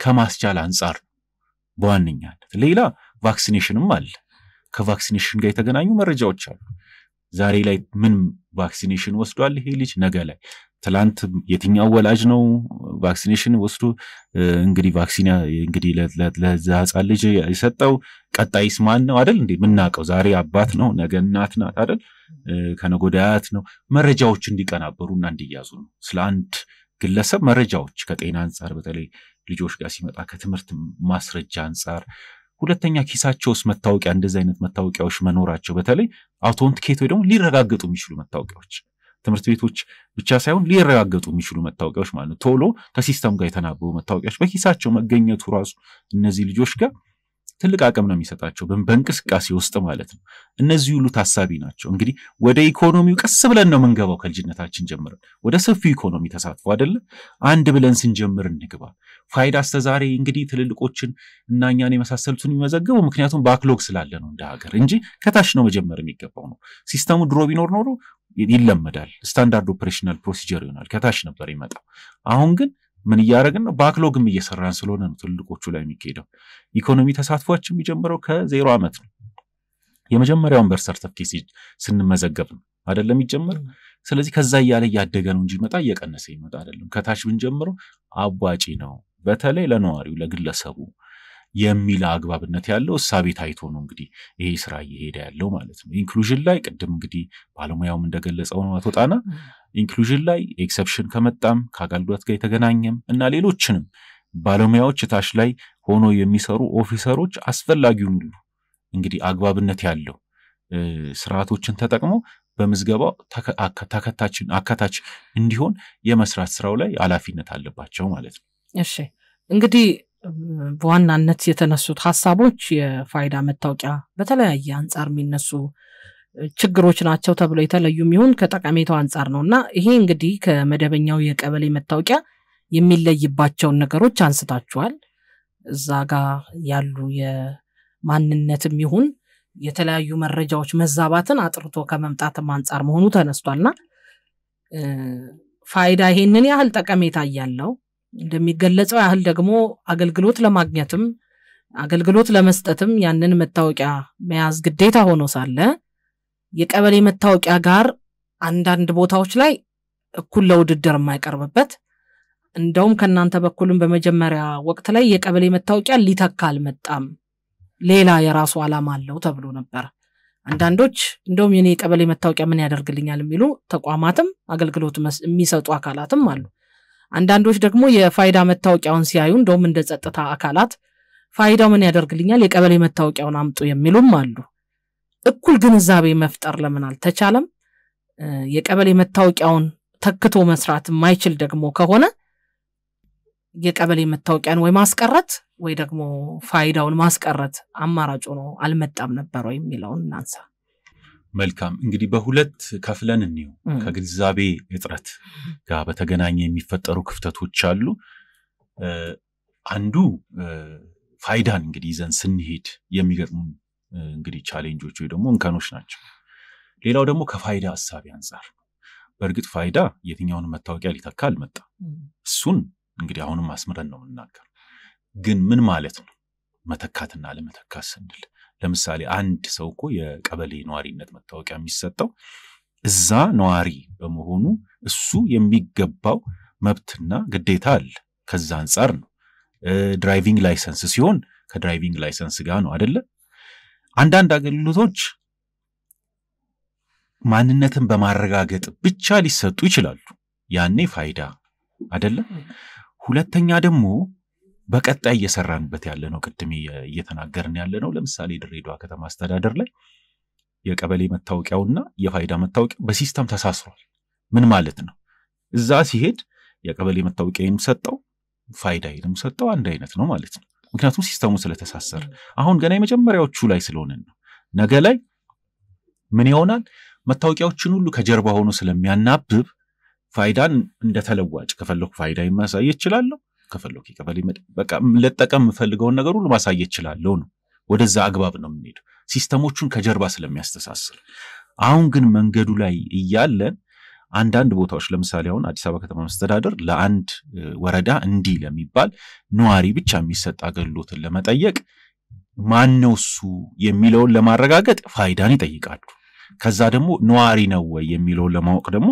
የቀበሌ መታወቂያ ሊጠይቁ ይችላሉ በጋራ ማለት ነው ማንነቱን ለማረጋገጥ ፋይዳ ነዋሪነቱን ለማረጋገጥ የቀበሌ መታወቂያው ሊጠይቅ ይችላል በቅርብ ግን ቀስ እያለን በመንሰራቸው ስራዎች ቅድም ድሬዳዋ ከተማ አስተዳደር ላይ እንዳልኩት ቲን ነምበር ላይ ለምሳሌ ቲን ነምበር የሚጠየቅበት ቦታ ላይ ቲን ነምበር አለ ወይስ ፋይዳ ነው የሚባለው ለምን ሁለቱንም ቢሰጥ በሁለቱም አገልግሎት መስጠት ይችላል ለምን ሲስተሙ ሁለቱ ተሳስሯል የቲን ነምበር መታወቂያው ማለት የግብር ከፋይ መለያ መታወቂያው ስለተሳሰረ ፋይዳ ካለ ፋይዳ ነስጠኝ ችግር የለውም ፋይዳ ቲን ነምበር ማታስተውሰው ከሆነ ይላል ለምን ስለተሳሰረ ከዛ ያወጣዋል ያገኘዋል አንዱን ያገኘዋል ማለት ነው ኮንሰንቷ ፕሮሰሷ እንደተጠበቀች ነው ኮንሰንቷ ሁሌም አለች ለሌሎች ተቋማት ይባላል ብዙም ምንጥሮች አሉት ኮንሰንት ስል እቺ የግለሰቡን ፍቃደኝነት እሷ ሳትዘነጋ እቺ ነገር በጣም አንደርላይን ማድረግ እንፈልገው የትም ተቋም በግለሰቡ ይሁንታና ሁኔታ ነው እንጂ አገልግሎት ሊሰጥ የሚችለው መታወቂያው ተከፍቶ በዛ አንድ ባለሙያ መስኮት ላይ ስለተቀመጠ የሚያደርገው ምንም አክቲቪቲ አይኖርም ከሚለው ሐሳብ አንፃር ማለት ነው ስለዚህ ነገ ላይም ደግሞ የአዲስ አበባ ከተማ አስተዳደር መታወቂያ ሊሆን ይችላል የኦሮሚያ ክልልም ሊሆን ይችላል እንደምሳሌ ነው ከፋይዳ ጋር በሲስተም ሲተሳሰሩ ምንድነው የሚሆነው ፋይዳን ካሳየኝ ነው አገኛለሁ ሲስተሜ ላይ የቀበሌ መታወቂያም ቢሰጠኝ አገኛለሁ የቱ አለ አማራጭ ቀጥሎ ደግሞ ምን ይሆናል መሰለሽ አክሮስ ሴክተር ሁሉም ፋይዳን ከጀርባው ሲያረግ ፋይዳ ካለ ፋይዳን የቀበሌ መታወቂያ ቀበሌ ሄደን ነው እንግዲህ ይሄን ምልሽ ቀበሌ ሄደን ፋይዳ ካለ ፋይዳን የቀበሌ መታወቂያ ካለ የቀበሌ መታወቂያ ስልክ ቁጥርህን ብትሰጠኝ የስልክ ቁጥርህን ሌላ መታወቂያ የትምህርት ቤትም ካለ የትምህርት ቤት መታወቂያ ለምንድነው ሁሉም ከጀርባው ተሳስሯል በፋይዳ ተሳስሯል አማራጮችን ነው እያሰፋን ይመጣሉ አገልግሎቱ ላይ ስንሄድ ሁሉም ሲስተሞች የሚተዋወቁ ከሆነ ምን ይሆናል አንዱ ላይ ያውቀዋል ስለዚህ መጥራት ይችላል ማለት ነው ያ ማለት ግን አንዱ መረጃ ያል ማለት አይደለም እሱ ላይ የተለያየ ነው በፋይዳ መጥራትና የፋይዳውን መረጃ ማየት ይለያያል እሱን ነገር በደንብ ግልጽ አርጎ ህብረተሰቡ ሊያውቀው ይገባል ከዚህ አግባብ ነው እንግዲህ አሁን አይተካም ስንል እያየናቸው ነው እንግዲህ አይደለ ከጀርባቸው ሆኖ ኢምፓወር እንዴት ያረጋቸዋል ነው የድሬዳዋ ከተማ አስተዳደርና የአዲስ አበባ ከተማ አስተዳደር እኔን በፋይዳ ቤዝ አርጎ መታወቂያቸውን ሁለቱም ቢሰጡ ምንድነው የሚሆነው ቀላል ነው የሚሆነው ለምን ለመግባባት ከጀርባቸው ሲስተም ኢንተግሬተራቸው ደግሞ ያናበባቸው ማን ፋይዳ ነው ፋይዳ ላይ እኔ ድሬዳዋም ሳሚናስ ነኝ አዲስ አበባ ከተማ አስተዳደርም ሳሚናስ ነኝ አይደለ መቀሌም ሳሚናስ ነኝ አለቀ ልዩነት የለው ለመናበብ ይረዳቸዋል አዎ ሀገራችን የፌደራል ስርዓት ናት ያላት ያ ማለት ግን አንድ ኢኮኖሚ ማህበረሰብ አይደለንም ማለት ደግሞ አይደለም ተቋማት መናበብ አለባቸው አሁን ላይ የአፋር ብሔራዊ ክልላዊ መንግስት የሚሰጠው የመንጃ ፍቃድና አዲስ አበባ ከተማ አስተዳደር የሚሰጠው መንጃ ፍቃድ መናበብ መታወቅ አለባቸው ከብዙ ነገር ነው የሚያድነን አይደል እንዴ አንድ ሰው የንትና የሚባል የመንጃ ፍቃድ ይዞ አደጋ ያደርሳል ሲስተም መናበብ የለም አይደል በወንጀል ሪከርድ ይያዛል እሱ እየተፈለገ ይያለ ሌላ ቦታ በሌላ ማንነት ሌላ ክልል ሄዶ መታወቂያ ያወጣል ፌደራሊዝም ማለት ተለያይተናል አንድ ላይ አይደለንም ማለት አይደለም አንድ ኢኮኖሚ ማህበረሰብ ነው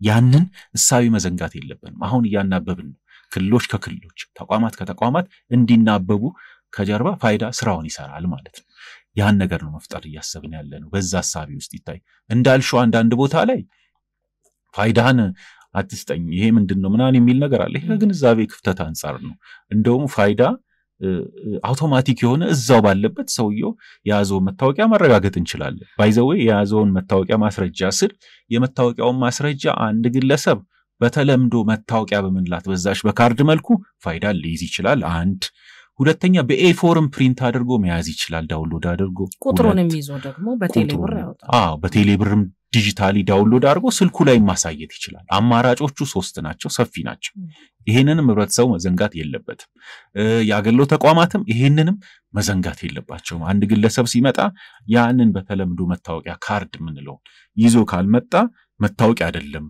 ማለት አይችልም የያዘው ማስረጃ ግን እኛ ባዘጋጀናቸው ሲስተሞች ዳይሬክት ኢንተግሬሽን ካለን ቀላል ነው ሲስተሙ ላይ ይመጣልታል ዳይሬክት ኢንተግሬሽን በሌለበት መንገድ ላይ ጸጥታ አስከባሪዎች እየተንቀሳቀሱ ባሉበት ወይ ደግሞ በእንደዚህ አይነት አግባብ ውስጥ ደግሞ አፕሊኬሽን አዘጋጅተናል እኛ ፋይዳ አፕሊኬሽን አዘጋጅተናል ኪዋር ኮዱን እነዛ ወረቀቱ ላይም ሊሆን ይችላል ስልካችን ላይም ሲመጣ ሊሆን ይችላል መታወቂያ ተብሎ በተለምዶ በሚጠራት በዛሽ ካርድም ላይ ነው ይችላል ያሉትን ኪዋር ኮዶች ስካን አድርጎ መታወቂያ ላይ ለመረጃና ስካን ሳረግ ያመጣልኝ አንድ ነው ብሎ ማረጋገጥ ይችላል ኢንስታንት ነው እዛው ባለበት የሚሆን ነው ማለት ነው ለሌላ ለኛም ተቋም እስቲም ፋይዳ መታወቂያ እውነት ነው ወይንስ የውሸት ነው ፌክ ነው አረጋግጦልኝ ብሎ መላክ ሁሉ አይጠብቅበትም ያ ባለሙያ እዛው ነው ማረጋገጥ የሚችለው በራሱ እጅ ላይ ማለት ነው እሺ እንግዲህ ከተቋማት መተሳሰሩን ደጋግማቶ ሳሚናስ ያነሱት ነበርና ወደ አቶ ጣና ሳልፍ እነዚህ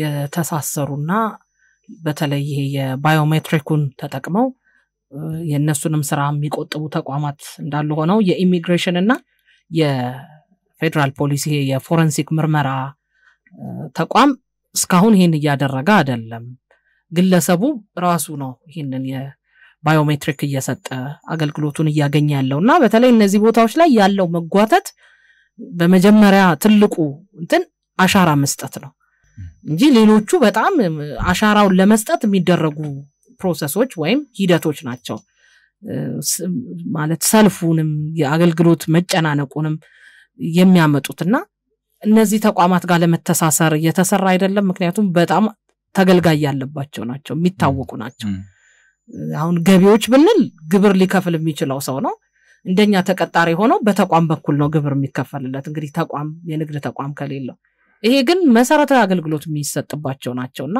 ከነዚህ ተቋማት ጋር ተሳስሮ ለመስራት የተሄደበት መንገድ የለም እንደ ትልቅ እቅድስ አልታዩም በጣም አመሰግናለሁ ምናልባት የአንዳንዴ መጀመሪያ አካባቢ ሁሉም ቢሆንም የተወሰነ መንገጫገጮች ይኖራሉ ትልቁ ደግሞ ወሳኝ ብለን የምንጠራው አንዱ ለምሳሌ የመረጃ ዲፕሊኬትድ የሆኑ መረጃ ማሰባሰብ ለምሳሌ ይሄ ማለት መረጃው አንድ ተቋም ናሽናል አይዲ ወይም ብሔራዊ መታወቂያን በዚህ በኩል ይሰበስባል ሌሎች ተቋማትም ይሰበስባሉ ይሄ እንደ ሀገር ለሪሶርስ አንፃር ከሪሶርስ አንፃር ራሱ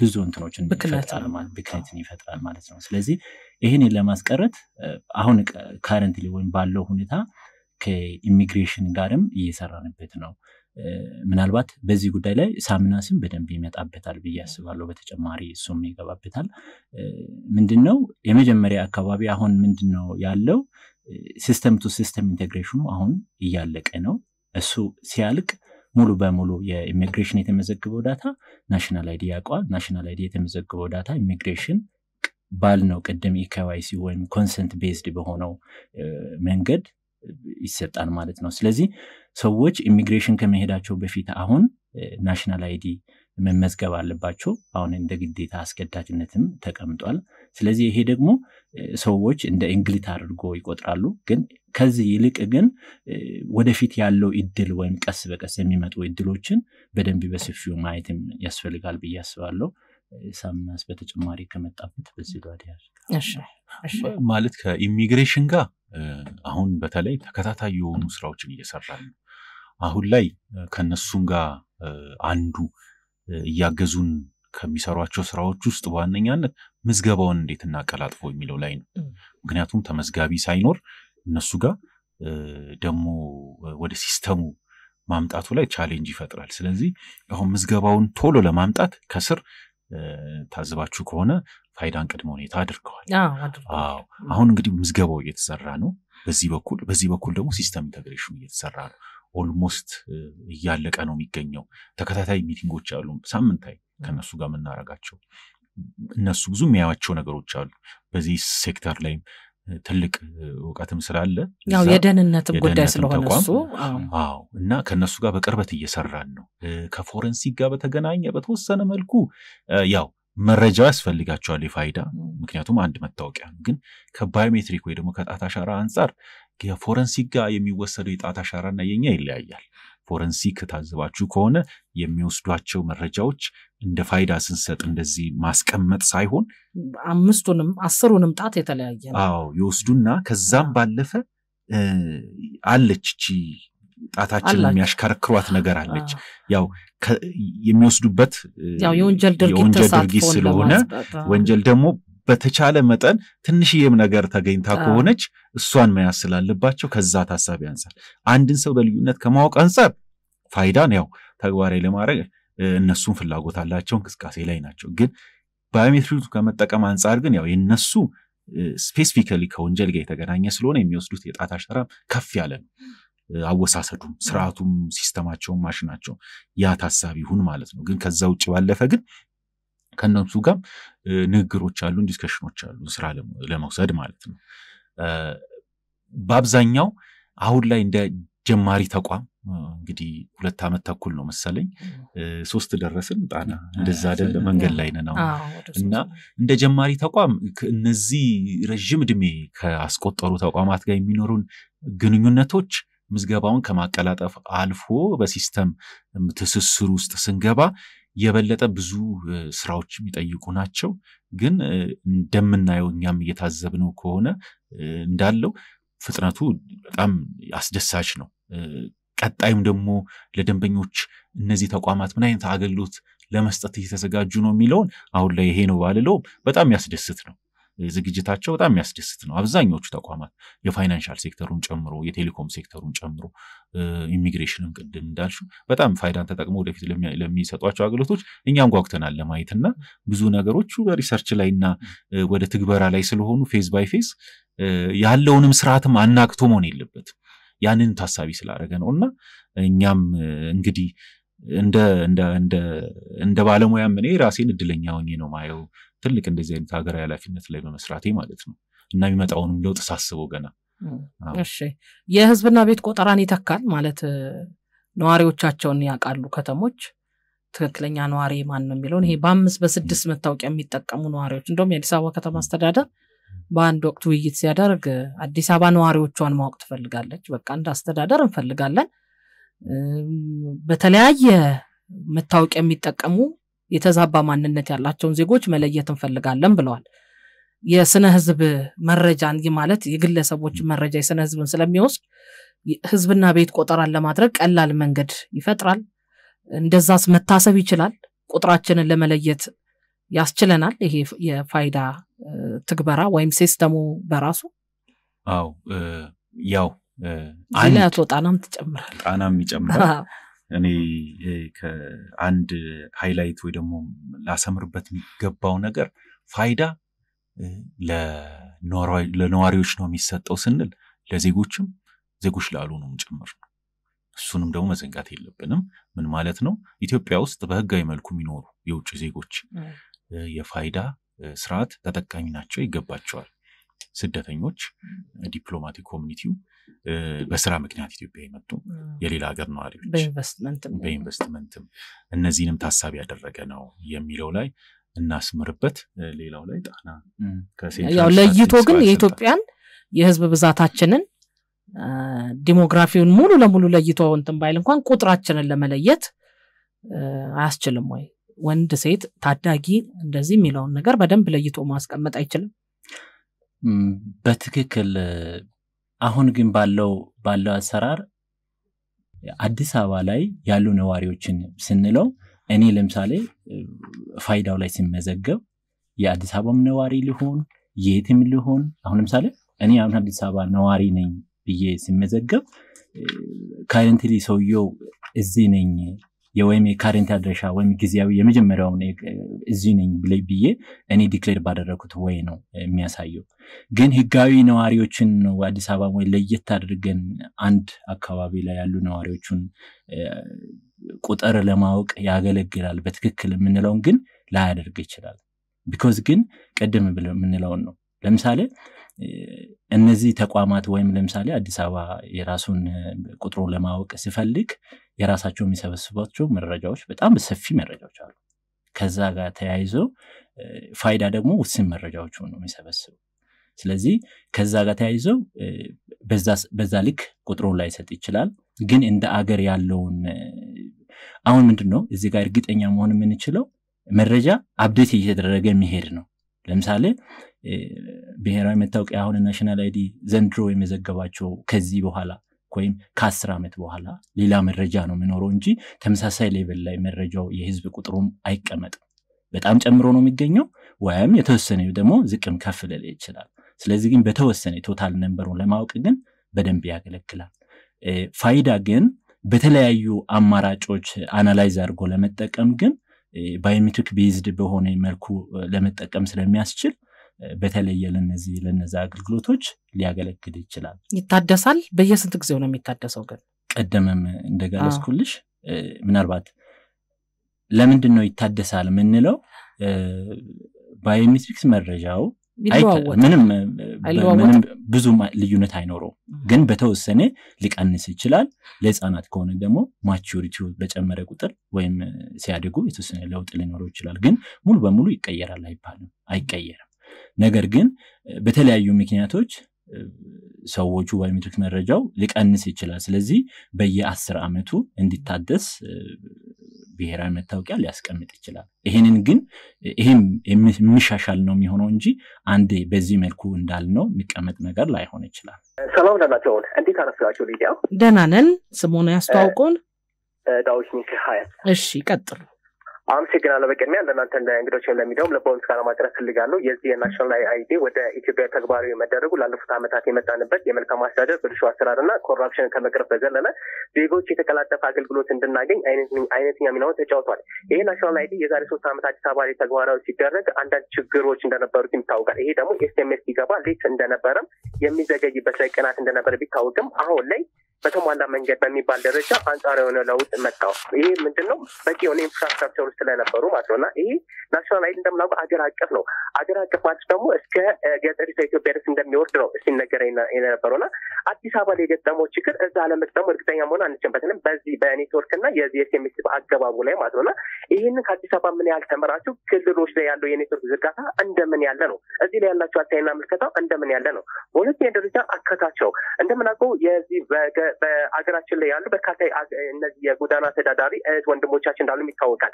እነዚህ ሰነድ አልባ ወይም በእጃቸው ላይ ምንም አይነት ሰነድ የለምና እነዚህ በየትኛው መንገድ ነው በየትኛው ሰነድ ነው መስተናገድ የሚችሉት እንደ አንድ ዜጋ እንደ አንድ ኢትዮጵያዊ ማለት ነውና በየትኛው መንገድ መስተናገድ ይችላሉ የሚለው ማብራሪያ በተሰጡበት እላለሁ።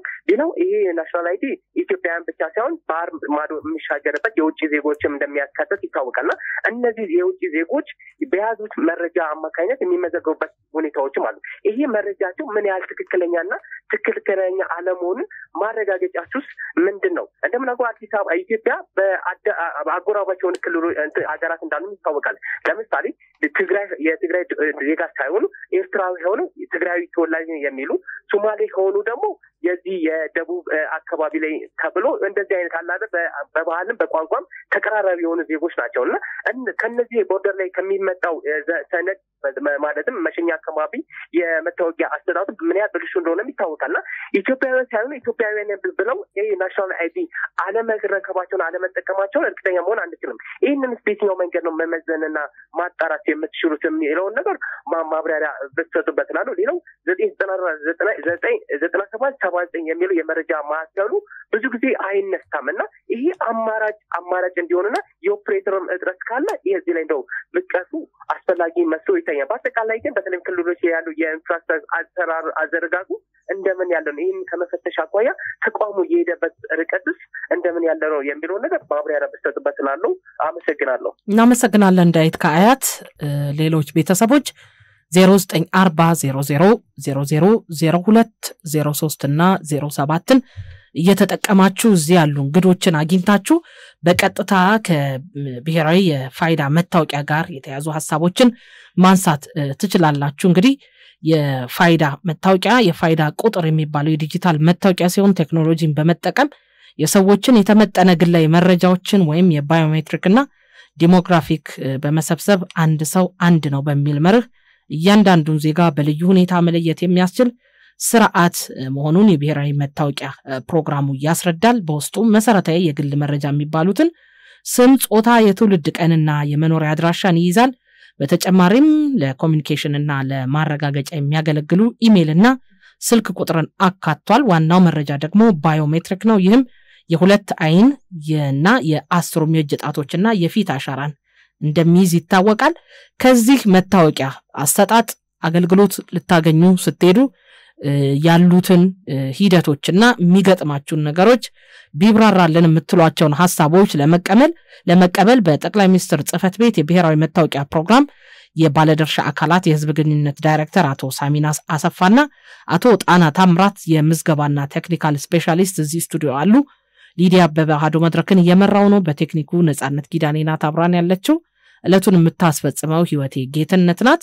ስልክ ቁጥሮቻችን እያስቸገራችሁ ከሆነ 7545 ላይ መደወል ትችላላችሁ። 094000000203 እና 07 አማራጭ ናቸው። በፌስቡክ ገጻችን አሃዱ ሬዲዮ ቲቪ በሚለው ደግሞ መልእክት ልትተውልን ትችላላችሁ። ዛሬ ለዚህ ላሉ እንግዶች ጥያቄዎች ማቅረብ ባትችሉም በ7545 ላይ ብትልኩልን ደግሞ እንደዚሁ አክባሪዎቻችን ስለሆኑ ጥያቄያችሁን ይዘን ከህዝብ የተነሳ ጥያቄ ነው ብለን ምላሽ በሌላ ጊዜ እናስገኛለን። ስልካችንን ማግኘት ባትችሉም እነዚህን አማራጮች መጠቀም ትችላላችሁ። በዩቲዩብ አሃዱ ኒውስ ኤንድ ፖለቲክስ ላይ ሲቀርብ መልእክት ማስቀመጫው ላይም ደግሞ እየገባችሁ ጥያቄያችሁን ብታቀርቡ በተመሳሳይ ምላሽ እናሰጣለን። ከአሃዱ ጋር ስለሆናችሁ ከልብ እናመሰግናለን። 0940000002 እና 03 ነው። ደዋይ እስከሚገኝ ድረስ እንግዲህ ከዳዊት የተነሳውን ሐሳብ ማብራሪያ እየሰጠን በመሃል ደዋዮችን ብናስተናግድ ለሰዓታችን ላጠቃቀም ይመቸናል። ስለዚህ አቶ ሳሚናስ የአቶ ዳዊትን ጥያቄ ሰምተውታልና እዛ ላይ ማብራሪያ እየሰጡን ሌሎች ደዋዮችን እንጠብቃለን። እሺ መልካም ጥሩ ጥያቄዎች ናቸው የተጠየቁት። እናመሰግናለን አቶ ዳዊት። ከኤስኤምኤስ ዲሌይ ጋር የተገናኘው ነገር ያው እንግዲህ ሀገራዊ የሆነውን የቴሌኮም ኢንፍራስትራክቸር የሚመለከት ነው የሚሆነው። በተለይ እኛ ከምዝገባ ጋር በቅርበት እንግዲህ እየሰራልን ያለው አንዱ ተቋም ኢትዮ ቴሌኮም ነው። ኢትዮ ቴሌኮም እንደ ሀገር ያው አንዱ ኃላፊነቱ ያው ዲጂታል ኢትዮጵያ የሚለውን ሐሳብ ማስረጽ ነውና ዲጂታል ኢትዮጵያ 25 ላይም እንግዲህ የመጀመሪያዎቹ የቴሌኮም እና የኢነርጂው ሴክተር ናቸው ቅድሚያ የሚሰጣቸው። ቀጥሎ ደግሞ ኢኔብለርስ ወይ ደግሞ አስቻይ የሚባሉት እንደ ዲጂታል አይዲ ኢፔመንት የሚባሉት ይዘርጉ ነው የሚለው።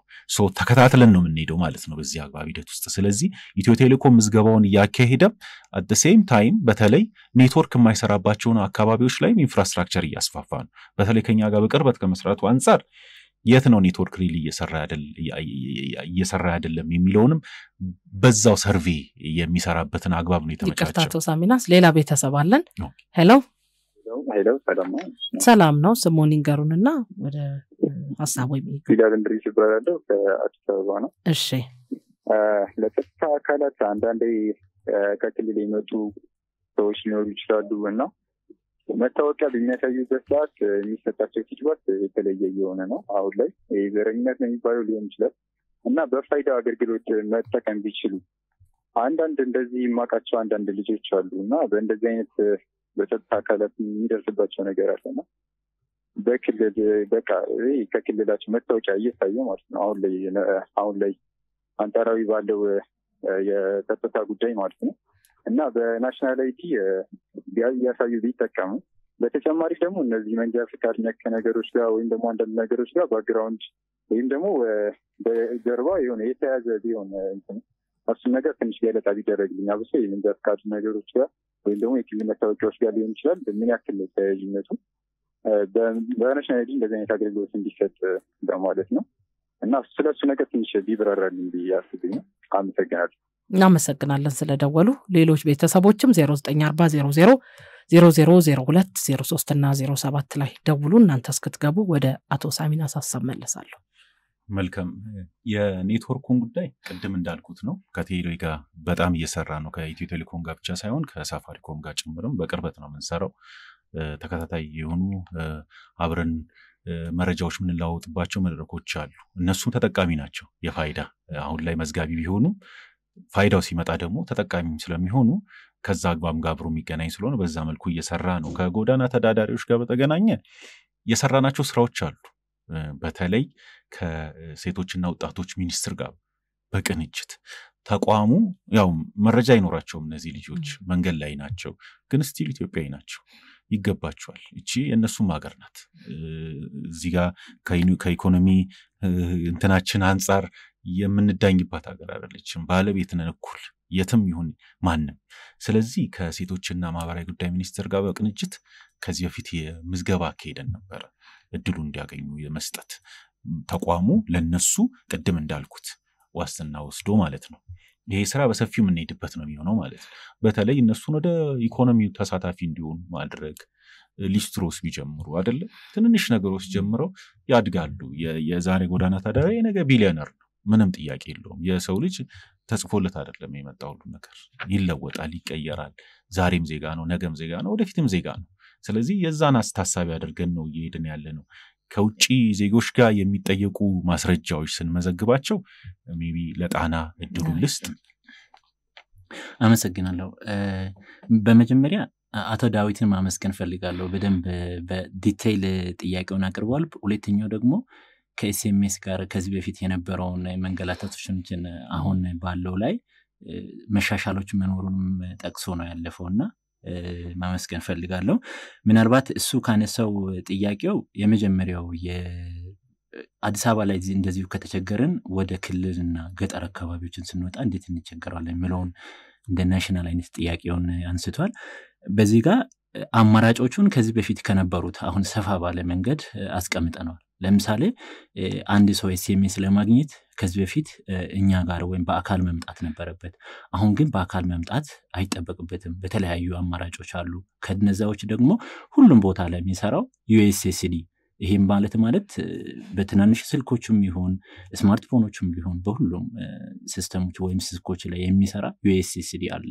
በዛ ላይ ኤስኤምኤሱ ሲስተሙ አጣርቶ ሁሉም ነገር ፕሮሰስ አድርጎ ከጨረሰ ኤስኤምኤስ በየትኛውም ኤንቫይሮንመንት ላይ ቴሌኮም መላክ የሚችልባቸው ኤንቫይሮንመንት ላይ ማግኘት ይችላሉ። ገጠር አካባቢ ቢሆንም አሁንም ባለው ሁኔታ እስከ ወረዳ አካባቢ ያሉ ገጠር አካባቢዎች ላይ በራሱ መድረስ እንትናችን አለን።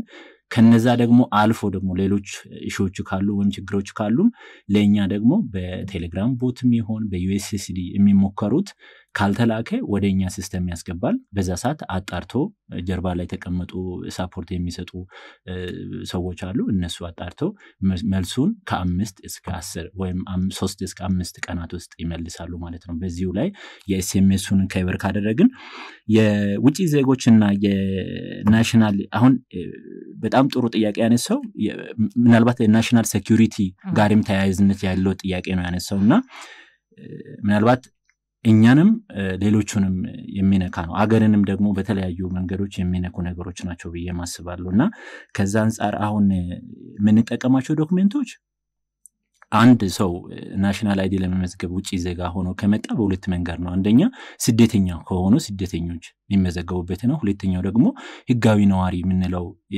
ኢሚግሬሽን የሚሰጠውን የህጋዊ ነዋሪነትን ፈቃድ አግኝቶ በኢትዮጵያ ላይ ወይም ኢንተርናሽናል ዲፕሎማት ሆኖ ወይም ምናልባት በስራ መልክ መጥቶ የሚኖር ህጋዊ ነው። እነዚህን ደግሞ ስንጠቀም ህጋዊ ዶክመንቱን መጀመሪያ አረጋግጦ ነው የሚመዘገበውና ከዛ አንፃር እነዚህ ህጋዊ ዶክመንቱን የሚያጣሩባቸው የኢሚግሬሽን የሚሰጧቸው ዲፕሎማቲ መታወቂያዎችን ኢትዮጵያ ነዋሪነትን ኢቨን በእነሱ ፓስፖርት ራሱ አንመዘግባቸው። ይሄ ማለት እንደ ተጨማሪ ማስረጃ እንይዘው እንችላለን እንጂ ሙሉ በሙሉ በዛም አንመዘግባቸው። ስለዚህ ከዚህ ጋር ተያይዞ ስደተኞች ደግሞ በተለያዩ በስደት ከገቡ ደግሞ ከስደተኞች ጋር ደግሞ የምንሰራው ስራ አለ። ስለዚህ ናሽናል አይዲ ኢትዮጵያዊ ነኝ ብሎ በሌላ መልኩ ከተመዘገበ በስደተኞች በኩል ደግሞ ባለው መረጃ ጥራት ማጥራት ሂደት ላይ ስለሚያዝ ናሽናል አይዲ ላይ አሁን በባዮሜትሪክ ስለሚጠራ መረጃው ምንም ስጋት ውስጥ አያስገባንም የሚል መልስ አለንና ከዚህ ጋር ይዘን ብናልፈው ምናልባት ከ97 79 ጋር በተያያዙ 97 79 ጋር በተገናኘ አንዳንድ ስልኮች ላይ እነሱ ይችላሉ። አሁን እኛ እንትን እየቀጠርን ነው። ይሄንን ሰፊ ስራ የሚሰራልን ተቋም እየቀጠርን ነው። አሁን ላይ በ8 ባለሙያዎች ነው ጥሪዎችን እያነሳን ያለ ነው። እንደ ሀገር ትልቅ ፕሮጀክት ነው። በቂ አይደለም ብለን ነው እናስበው። ግን እሱን ሁሉ ጥያቄዎች ለማስተናገድ ሶሻል ሚዲያዎቻችን ላይ አክቲቭ ሆነው የሚሰሩ ልጆችም አሉ። በሶሻል ሚዲያ የሚመጡ ጥያቄዎች በቴሌግራም በፌስቡክ ጥያቄውንም በኢንቦክስ ብቻ ሳይሆን ኢቭን እንደ ኮሜንት ከተጻፈ ገብቶ ይመልሱ ልጆች አሉ። እዛ ድረስ ነው። ግን ይሄም በቂ አይደለም እናውቃለን። አሁን ተቋም በመቅጠር ሂደት ላይ ነን። ከጸጥታ አካላት ጋር በተገናኘ ስልጠናዎች እየሰጠን ነው። ትክክል ነው። አንዳንዴ ፋይዳ ምንድነው አይነት ነገር ሊኖር ይችላል። ግን ይሄ አዌርነስ ክሬሽን እና ክፍተት ላይ የተፈጠረ ነው። የዛሬው መድረክ እንግዲህ ብዙ የጸጥታ ላይ የሚሰሩ ኃላፊዎችም ባለሙያዎችም የሚሰሙት ስለሆነ እንግዲህ አግባብነት ያለውን አካሄድ በመከተል የፋይዳን መታወቂያ በማረጋገጥ አገልግሎቶችን እንዲሰጡ የጸጥታ የማስከበር ስርዓትም ሊሆን ይችላል ሌሎችንም እንዲሰጡ እናበረታታለን። ያም ነው መንገዱ ብለን ነው የምናስበውና የአመለካከት ክፍተቶች ካሉ እስተዛሬም የሰጠናቸው ስልጠናዎች አሉ። ተጨማሪ ስልጠናዎችንም ደግሞ እንሰጣለን። ክፍተት ያለው ደግሞ እነሱ ጋር ብቻ ላይሆን ይችላል ሌሎች ተቋማቶች ጋር ሊሆን ይችላልና እነዛን ታሳቢ ያደርጉ ስልጠናዎችን እንሰጣለን። በተለይ ከውጭ ዜጎች ጋር በተገናኘ ድንበር አዋሳኝ የሆኑ ክልሎች የሚጠይቋቸው ጥያቄዎች ናቸው። እነዚህ ጥያቄዎች እርግጥ ነው አሁን በተለይ ከሲስተሞች ጋር እየተናበብን ስንሄድ ብዙ እየለየናቸው የመጡ ነገሮች አሉ። አንድ ግለሰብ ስደተኛ ነኝ ብሎ እዚህ ጋር ይመዘገባል። ቀጥሎ ይመጣና እዚህ ጋር ኢትዮጵያዊ ነኝ ይልና ደግሞ መታወቂያ ማስረጃ ይዝና ፋይዳ ይወስዳል። አሁን ምንድን ያደረግነው ከስደትና ስደት ተመላሾች ሲስተም ጋር ኢንተግሬት አደረግነው። በዚህ ሰዓት ምንድነው ያደረግነው? ኢትዮጵያዊ ሆኖ ስደተኛ ነኝ ብሎ ምዛ ይገባ ካለ ስደተኛውን ኢትዮጵያዊ ነኝ ብሎ ምዛ ይገባ ካለ በዚህ እያጠራ ነው። የመጀመሪያው ፍልስፍና አንዴ መዋሸት ትችላለህ ፋይዳ ውስጥ ስትገባ ነው የመጀመሪያው። ግን እሱም አይሰራም። ሲስተም ኢንተግሬሽን ስላለ በዛም ደግሞ አሁን እያወጣን ነው እያንሳፈፍን ነው እየለቀምናቸው ነው። ስለዚህ በዛ አግባብ ነው የምንሄደው ማለት ነው። እኚህ ናቸው የመንጃ ፍቃድ ጋር በተያያዘ ሁለተኛው ደው የሚያነሱት አለ። የመንጃ ፍቃድ እንግዲህ ከሚኒስትሪ ኦፍ ትራንስፖርት ጋር በተገናኘ ከትራንስፖርት ሚኒስቴር ጋር በተገናኘ ከዚህ በፊት እናንተም ተመልክታችሁታል። የመግባቢያ ሰነድ ተፈራርመን ምን አይነት ስራዎችን አብረን መስራት እንችላለን የሚለውን ተግባብተን ኦልሬዲ ስራዎች እየተሰሩ ነው። አንዳንድ ስርዓቶቻቸው ላይ ፋይዳን ቅድመ ሁኔታ አድርገዋል። ቅድመ ሁኔታ ማድረግ ብቻ ሳይሆን ከሲስተማቸው ጋር አስተሳስረውት አሁን ላይ አገልግሎት እየሰጡበት ነው። ለምሳሌ አገር አቋራጭ የሚባለው ላይ የሚመዘገቡ መንጃ እንትኖች አሽከርካሪዎችና ረዳቶቻቸውን ወደዛ ስርዓት የማስገባት ሂደት ውስጥ ላይ ናቸው ያሉት። ሲስተም አስተሳስረን ይሄ ከአዲሱ የመንጃ ፍቃድ ጋር በተገናኘ በተለይ አሽተሽ የሚባለው አሽከርካሪና አሽከርካሪ አዲስ አበባ ላይ እና ሌሎችም ጋር የተገናኘው ከፌዴራሉም ጋር ጨምሮ አሁን በቅርበት እየሰራን ነው። እነሱ ትልቁ ነገር ነገሩን ዘላቂ እንዲሆን ሲስተም ሲኖራቸው በጣም ጥሩ ነው እና ሲስተም አሁን አንዳንዱ ፋይዳ እያንኳኳ እንግዲህ እያሳየን ያለው ተቋማት ምን ያህል ተደራጅተዋል የሚለውንም ጭምር ነው።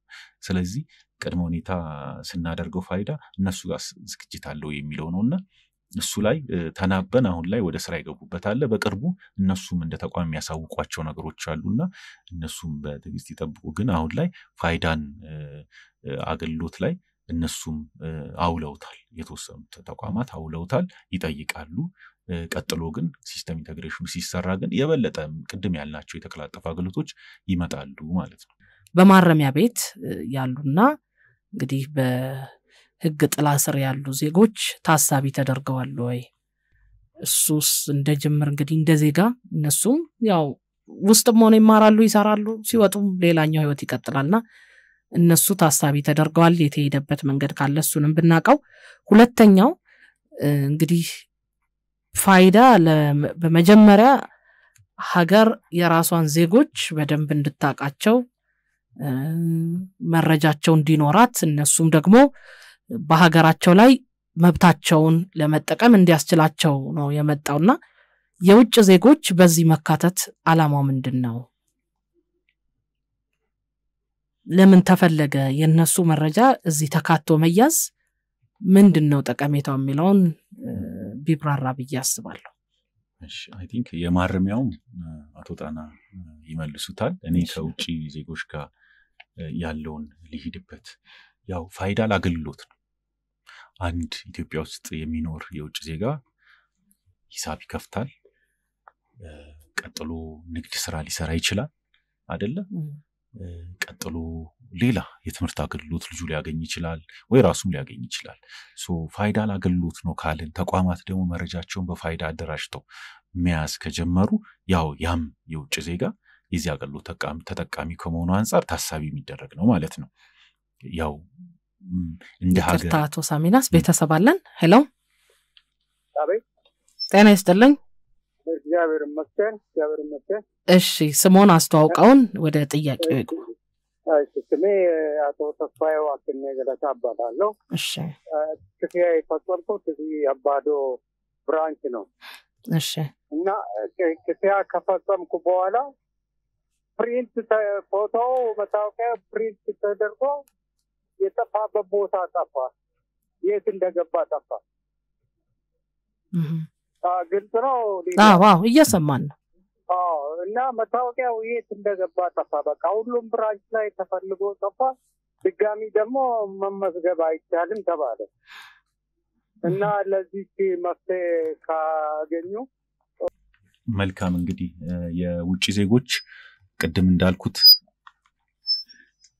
አገልግሎት ተጠቃሚ ስለሆኑ ይገባቸዋል እንደ ሀገር መንገዱንም ስንሰራው ሆስፒታሉንም ስንከፍተው ባንኩንም ስናንቀሳቀሰው ያው ተጠቃሚውን ስንል ነዋሪው ነው ነዋሪው ደግሞ ውጭ ዜጋም ነው ውጭ ዜጋም ያልሆነም ነው ስለዚህ እነዚህ ሰዎችን ታሳቢ ያደረገ የእቅድም እንዲወጣ ነው ምን ይሆነ እንደሆነም ማወቅ አለብን ከጸጥታም አንፃር ሲታይ መታወቃቸው ጥሩ ነው ወንጀል ሲፈጸም ኢትዮጵያ ብቻ አይደለም ይፈጽመው የማንኛውም ነዋሪ ወንጀል ላይ ሊሳተፍ ይችላል ወይ ደግሞ አገልግሎትም ሊያገኝ የሚችልበት አግባብ አለ ስለዚህ መታወቃቸው ትልቅና አግባብነት ያለው ነው እንደ ሀገር ማን ነው ነዋሪ ማንን ነው ተቋሚ ያገለገለ ያለው ምን ይሆነ ነው የሚለውን ስናቅ እነሱንም ታሳቢ ያደረገ ነው የሚል ነው የማረሚያ ቤቱን አጥቶታና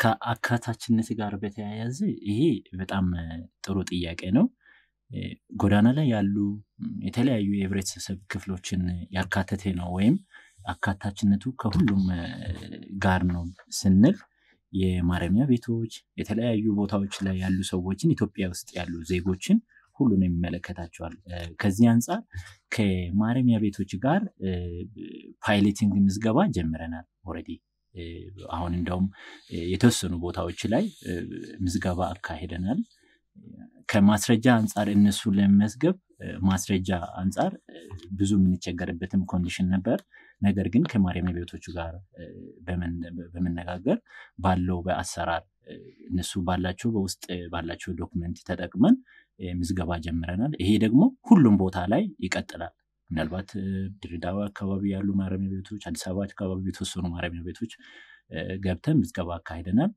ለዜጎች ነው ስንል ሁሉም ቦታ ላይ ያሉ ዜጎችን ስለሚመለከት ምዝገባውን ጀምረናል ስለዚህ ለአገልግሎት ሲፈልጉም ደግሞ በዛው መንገድ ይቀጥላሉ ማለት ነው እንደውም እዚህ ላይ አሁን መጥቀስ የምንፈልገው ምናልባት ኤስኤምኤሱና መረጃው እንዲደርሳቸው ደግሞ የኛ የራሳችን ኢሜል አዘጋጅተን የራሳችን ስልክ ቁጥር አገናኝተን ምናልባት ለደህንነታቸው በሚል ይሄንንም ራሱ እኛ አመቻችተን ነው ኦሬዲ ምን መዘግባችሁ ስለዚህ ምዝገባው ተጀምሯል የሚለው ለማሳወቅ ያክል ነው እሺ እንግዲህ አሁን ሰፊ ውይይት አድርገናል ወደ ማጠቃለያው ሰዓት ላይ መተናል ወደ 10 ደቂቃ ነው የቀረንና እዚህ ላይ አንዱ ከፋይዳ መታወቂያ ተጠቃሚነት መታገድ ይቻላል ወይ?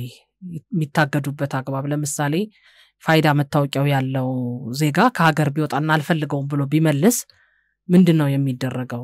ዝም ብሎ መቼም ካንስል ተደርጎ አይቀመጥምና እሱን መንገድ እንድታብራሩልኝ ነው።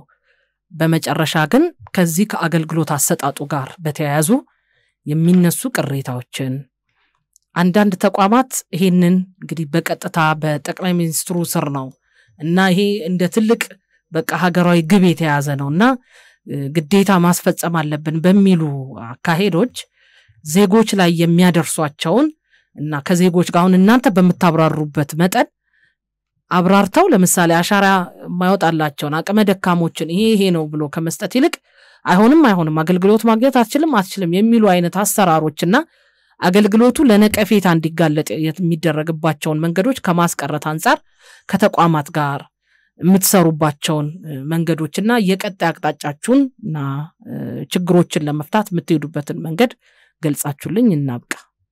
እሺ ቴንክ ዩ ሶ ማች። በድጋሚ የፋይዳ መታወቂያ እገዳ ሰዎች አንፈልገውም ሲሉ ወይ ደግሞ ከሀገር ሲወጡ ወይ ደግሞ ሞትም እንኳን ሞታል። እና እነዚህ ነገሮች አሉ። ያው ፋይዳ መታወቂያው ሂስትሪ ይዛል አይደለ? አንድ ሰው ብዙ ትራንዛክሽኖች ያካሂድበታል፣ ብዙ እንቅስቃሴዎች ያደርግበታል። ስለዚህ በሞት ጊዜ ያው ንብረት ይወረሳል አይደል? ፋይዳም ብዙ መረጃዎች ስላሉት ከሱ ጋር የተገናኙ ከውርስ ሂደት ጋር እንግዲህ ሞት እንኳን ከሆነ ህልፈት እንኳን ከሆነ ስላሉ ወራሽ ስላለ ለዛ አግባብነት ባለው የህግ አሰራር መሰረት አሁንም ቢሆን ባሉ የህግ አሰራሮች መሰረት የፋይዳ ቁጥር ይቆለፋል፣ ተቆልፎ ይቀመጣል። ምን ማለት ነው? ለምሳሌ አንድ ሰው ካለፈ በኋላ ያንን ሌሎች ልክ አይዲ እንዳይጠቀሙት። ያው አይዲው ስንል ብዙ ጊዜ ሰው የሚያስበው ቁጥሯን እቺ ፊዚካል ካርዷን ነው። እኛ ቁጥሯን ነው፣ ምክንያቱም የዳታ ስለሆነ ከጀርባ ያለ የሲስተም ስራ ስለሆነ ማለት ነው። ስለዚህ ያቺ ዳታዋን እኛ ቆልፈን ሎክ አድርገን እናስቀምጣለን። በሁለቱም አግባብ ህልፈትም ሲኖር ወይ ደግሞ ግለሰቡ ጥያቄ ተቆልፎ የመቀመጥ አግባብነት ነው ያለው ማለት ነው። የሚገባው አካል መጥቶ ሲጠይቅ ወራሽ ሊሆን ይችላል ወይ ራሱም ግለሰቡ ሊሆን ይችላል። እነዚህ ነገሮች ላይ እንቅስቃሴዎች ይደረጋሉ። አይዲው ላይ ያው በራሱ ፍቃድ የሚደረጉ ወይ ደግሞ በህጋይ ተወካዮች ወይ ደግሞ ወራሾቹም ሊሆን ይችላል የሚደረጉ እንቅስቃሴዎች ሊሆኑ ወይ ደግሞ በህግ አግባብ ከሆነ በፍርድ ቤት የሚጠየቁ ጉዳዮች ሊኖሩ ይችላሉ። እነዚህን ታሳቢ ያደረገ ይሆናል። ይሄ ከእንግልት ጋር የተገናኘው ነገር ከምዝገባ አንስቶ አገልግሎት እስከ መስጠት ድረስ ያለው እሱ አንድ የመጀመሪያው የግንዛቤ ማስጨበጫ ነው። ይሄም መድረክ እንግዲህ አንዱ ይሄ ነው። በሰዓት ብዙ ተቋማት ይሰማሉ፣ የኛም ባለሙያዎች ይሰማሉ። ክፍተት ካለ የማስተማሪያ መድረክ ነው፣ ህብረተሰቡንም ጨምሮ ማለት ነው። ምን ይገባኛል፣ ምን መጠየቅ አለብኝ የሚለው መብቱን ለማወቅ አንዱ ማስተማር ነው። ሁለተኛው ግን ያስተዳደራዊ እርምጃዎች አሉ፣ ምንም ወደኋላ ማንልበት ማለት ነው። እኛ አገልግሎትን እናዘምናለን፣ ምቾት እንፈጥራለን፣ ህብረተሰቡን ከእንግልት እናድናለን። ግልጽነትና ተጠያቂነት በሲስተም ተቋማቶች ውስጥ ይመጣል ብለን እየሰራን መልሰን አዙሪት ውስጥ ምንከት እንድንሆን እድልም ምንሰጥም አይደለንም። አለበለዚያ ባንኖር ነው የሚሻለው ነው እንግዲህ ሌላው እንግዲህ አይደል። ስለዚህ እነዚህ ባለሙያዎች የስነ ምግባር ችግር ኖሮ ዛሬም ተነግሮት ከነጎዲያም ተነግሮት እንደዚህ አይነት የግብሩጥ አይነት ስራ የሚሰራ ከሆነ አስተዳደራዊ እርምጃ ይወሰዳል፣ እየተወሰደም ነው። በእኛ ውስጥም የወሰድናቸው እርምጃዎች አሉ፣ ተቋማት ላይም የምንወስዳቸው እርምጃዎች አሉ። በምዝገባ ሂደት ራሱና በአሰራር ሂደት ውስጥ አንዳንድ ክልሎች ይሄ ባለሙያዎች እንዝላልነት የሚደረጉ መስተንግዶችንና አግባብነት የሌላቸውን አካሄዶች አንዳንድ ክልሎች ከስልጣን ሁሉ ግለሰቦችን ስልጣን ላይ ሁሉ ግለሰቦችን ውስጥ ተማንሳት ሁሉ ሄደዋል። ለምንድን ነው? ዋነኛነት አንዳንድ ነገሮች በግንዛቤ ማስጨበጥ የሚፈቱ ናቸው። አንዳንድ ነገሮች ደግሞ አስተዳደራዊ እርምጃ ሊወሰድባቸው የሚገቡ ናቸው። ግን ማስተማር ይቀድማል። ምክንያቱም ፊሎሶፊው ተቀይሯል። የአይዲ ፊሎሶፊው ራሱ አንዳንዴ ሰው ግራ ይጋባል። ሁሌ ካርዷ ላይ ሁሉም ሰው ዲፔንድ ይሆናል። ከካርድ በላይ ነው፣ በተለያየ መልክ መያዝ ይችላል። ለምን? መታወቂያው ቁጥሩ ነው። እነዚህ ሐሳቦች አሉና ትንሽ ማስተማራው ላይ እንበረታለን እሷ ላይ እየሰራን ነው ቀጥሎ ግን እርማቶች ይኖራሉ እንደገለሰብ ይመጡ ኮንሰርኖች ካሉ የኛ ሶሻል ሚዲያዎች እንትና እንዲቦታ ቅድምም የመጡት ደንበኛችን ነዋሪያችን ከቻሉ ቴሌግራም ግሩፓችን ላይ አንድ የተፖስተተ ፖስት ካለ እሱ ኮሜንት ላይ ገብተው ይጻፉት አሁን የገጠማቸው ነገር ፌስቡክ ላይም ከቻሉ ይጻፉት በስልክ ደውለውም ከቻሉ ያድርጉት የኛ ባለሙያዎች አሁን ቁጭ ብለው ነው የሚጠብቁት መልስ ለመስጠት የት ምን ተፈጸመ የትኛው ባንክ አግሎት ሳገኝ እንዲያልኝ እዚህ ቦታ ይሄን ነገር ሳገኝ እንደዚህ ያለኝ ይጻፉት እኛ እኔንም ጨምሮ ሁሉም ባለሙያ እስተ ዋና ዳይሬክተሩ ጨምሮ ሁሉም ቁጭ ብለው ነው ይሄን ነገር የሚከታተሉ ከዚህ ውጭ ስራ የለን እውነቱን ለመናገር ከዚህ ውጭ ስራ ያለን ብለን የምናወራው ነገር የለምና በዚህ አግባብ ነው የሚሄደው እንግልት ዜሮ ነው ዜሮ ቶለራንስ ነው ያለው እኛ ቤት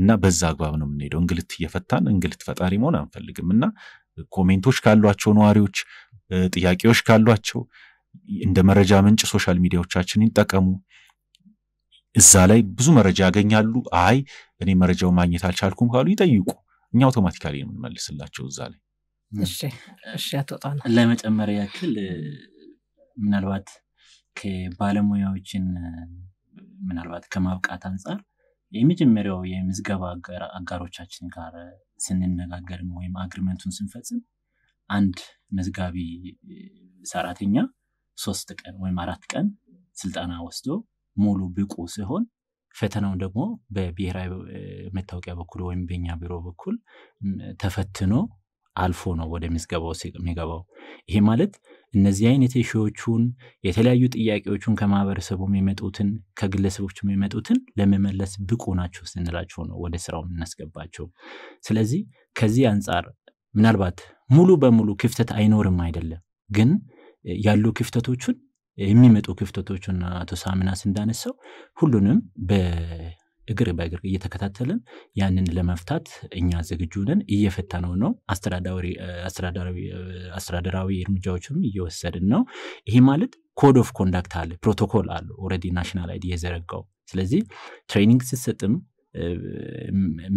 መዝጋቢው ደግሞ የሚፈጥረው ነገር ካለም ቀጥታ እስከ ታች ድረስ ወርደን በስልክም በተለያዩ በመዝጋቢ አጋሮቻችን በኩልም ወርደን ያን ጥያቄውን እንፈታለን ማለት ፈልጋለሁ አመሰግናለሁ በጣም በጠቅላይ ሚኒስትር ጽህፈት ቤት የብሔራዊ መታወቂያ ፕሮግራም የባለድርሻ አካላትና የህዝብ ግንኙነት ዳይሬክተር አቶ ሳሚናስ ሰይፉና አቶ ጣና ታምራት የምዝገባና ምዝገባ ክፍል ቴክኒካል ስፔሻሊስት ነበሩ እዚህ ስቱዲዮ ተገኝተው ላለፉት እንግዲህ 2 ሰዓታት በብሔራዊ መታወቂያ አገልግሎት ዙሪያ ያሉ ሐሳቦችን ሲያብራሩልን እና ለሚነሱ ጥያቄዎችን ምላሽ ሲሰጡ የቆዩት ከልብ አመሰግናለሁ አክብራችሁ እዚህ ስቱዲዮ ስለተገኛችሁ በድጋሚ እንግዲህ እንገናኛለን ገና አገልግሎቱ እየሰፋ ነው የሚሄደውና 27 ሚሊዮን ህዝብ ያህል አሁን ቢመዘገብም ቁጥሩ እየጨመረ ይመጣል የተፈቱ ችግሮች ካሉም ችግሮች ደግሞ ሌሎች ከተፈጠሩም እንደዚሁ እንገናኛለን ከልብ አመሰግናለሁ አሃዱ መድረክ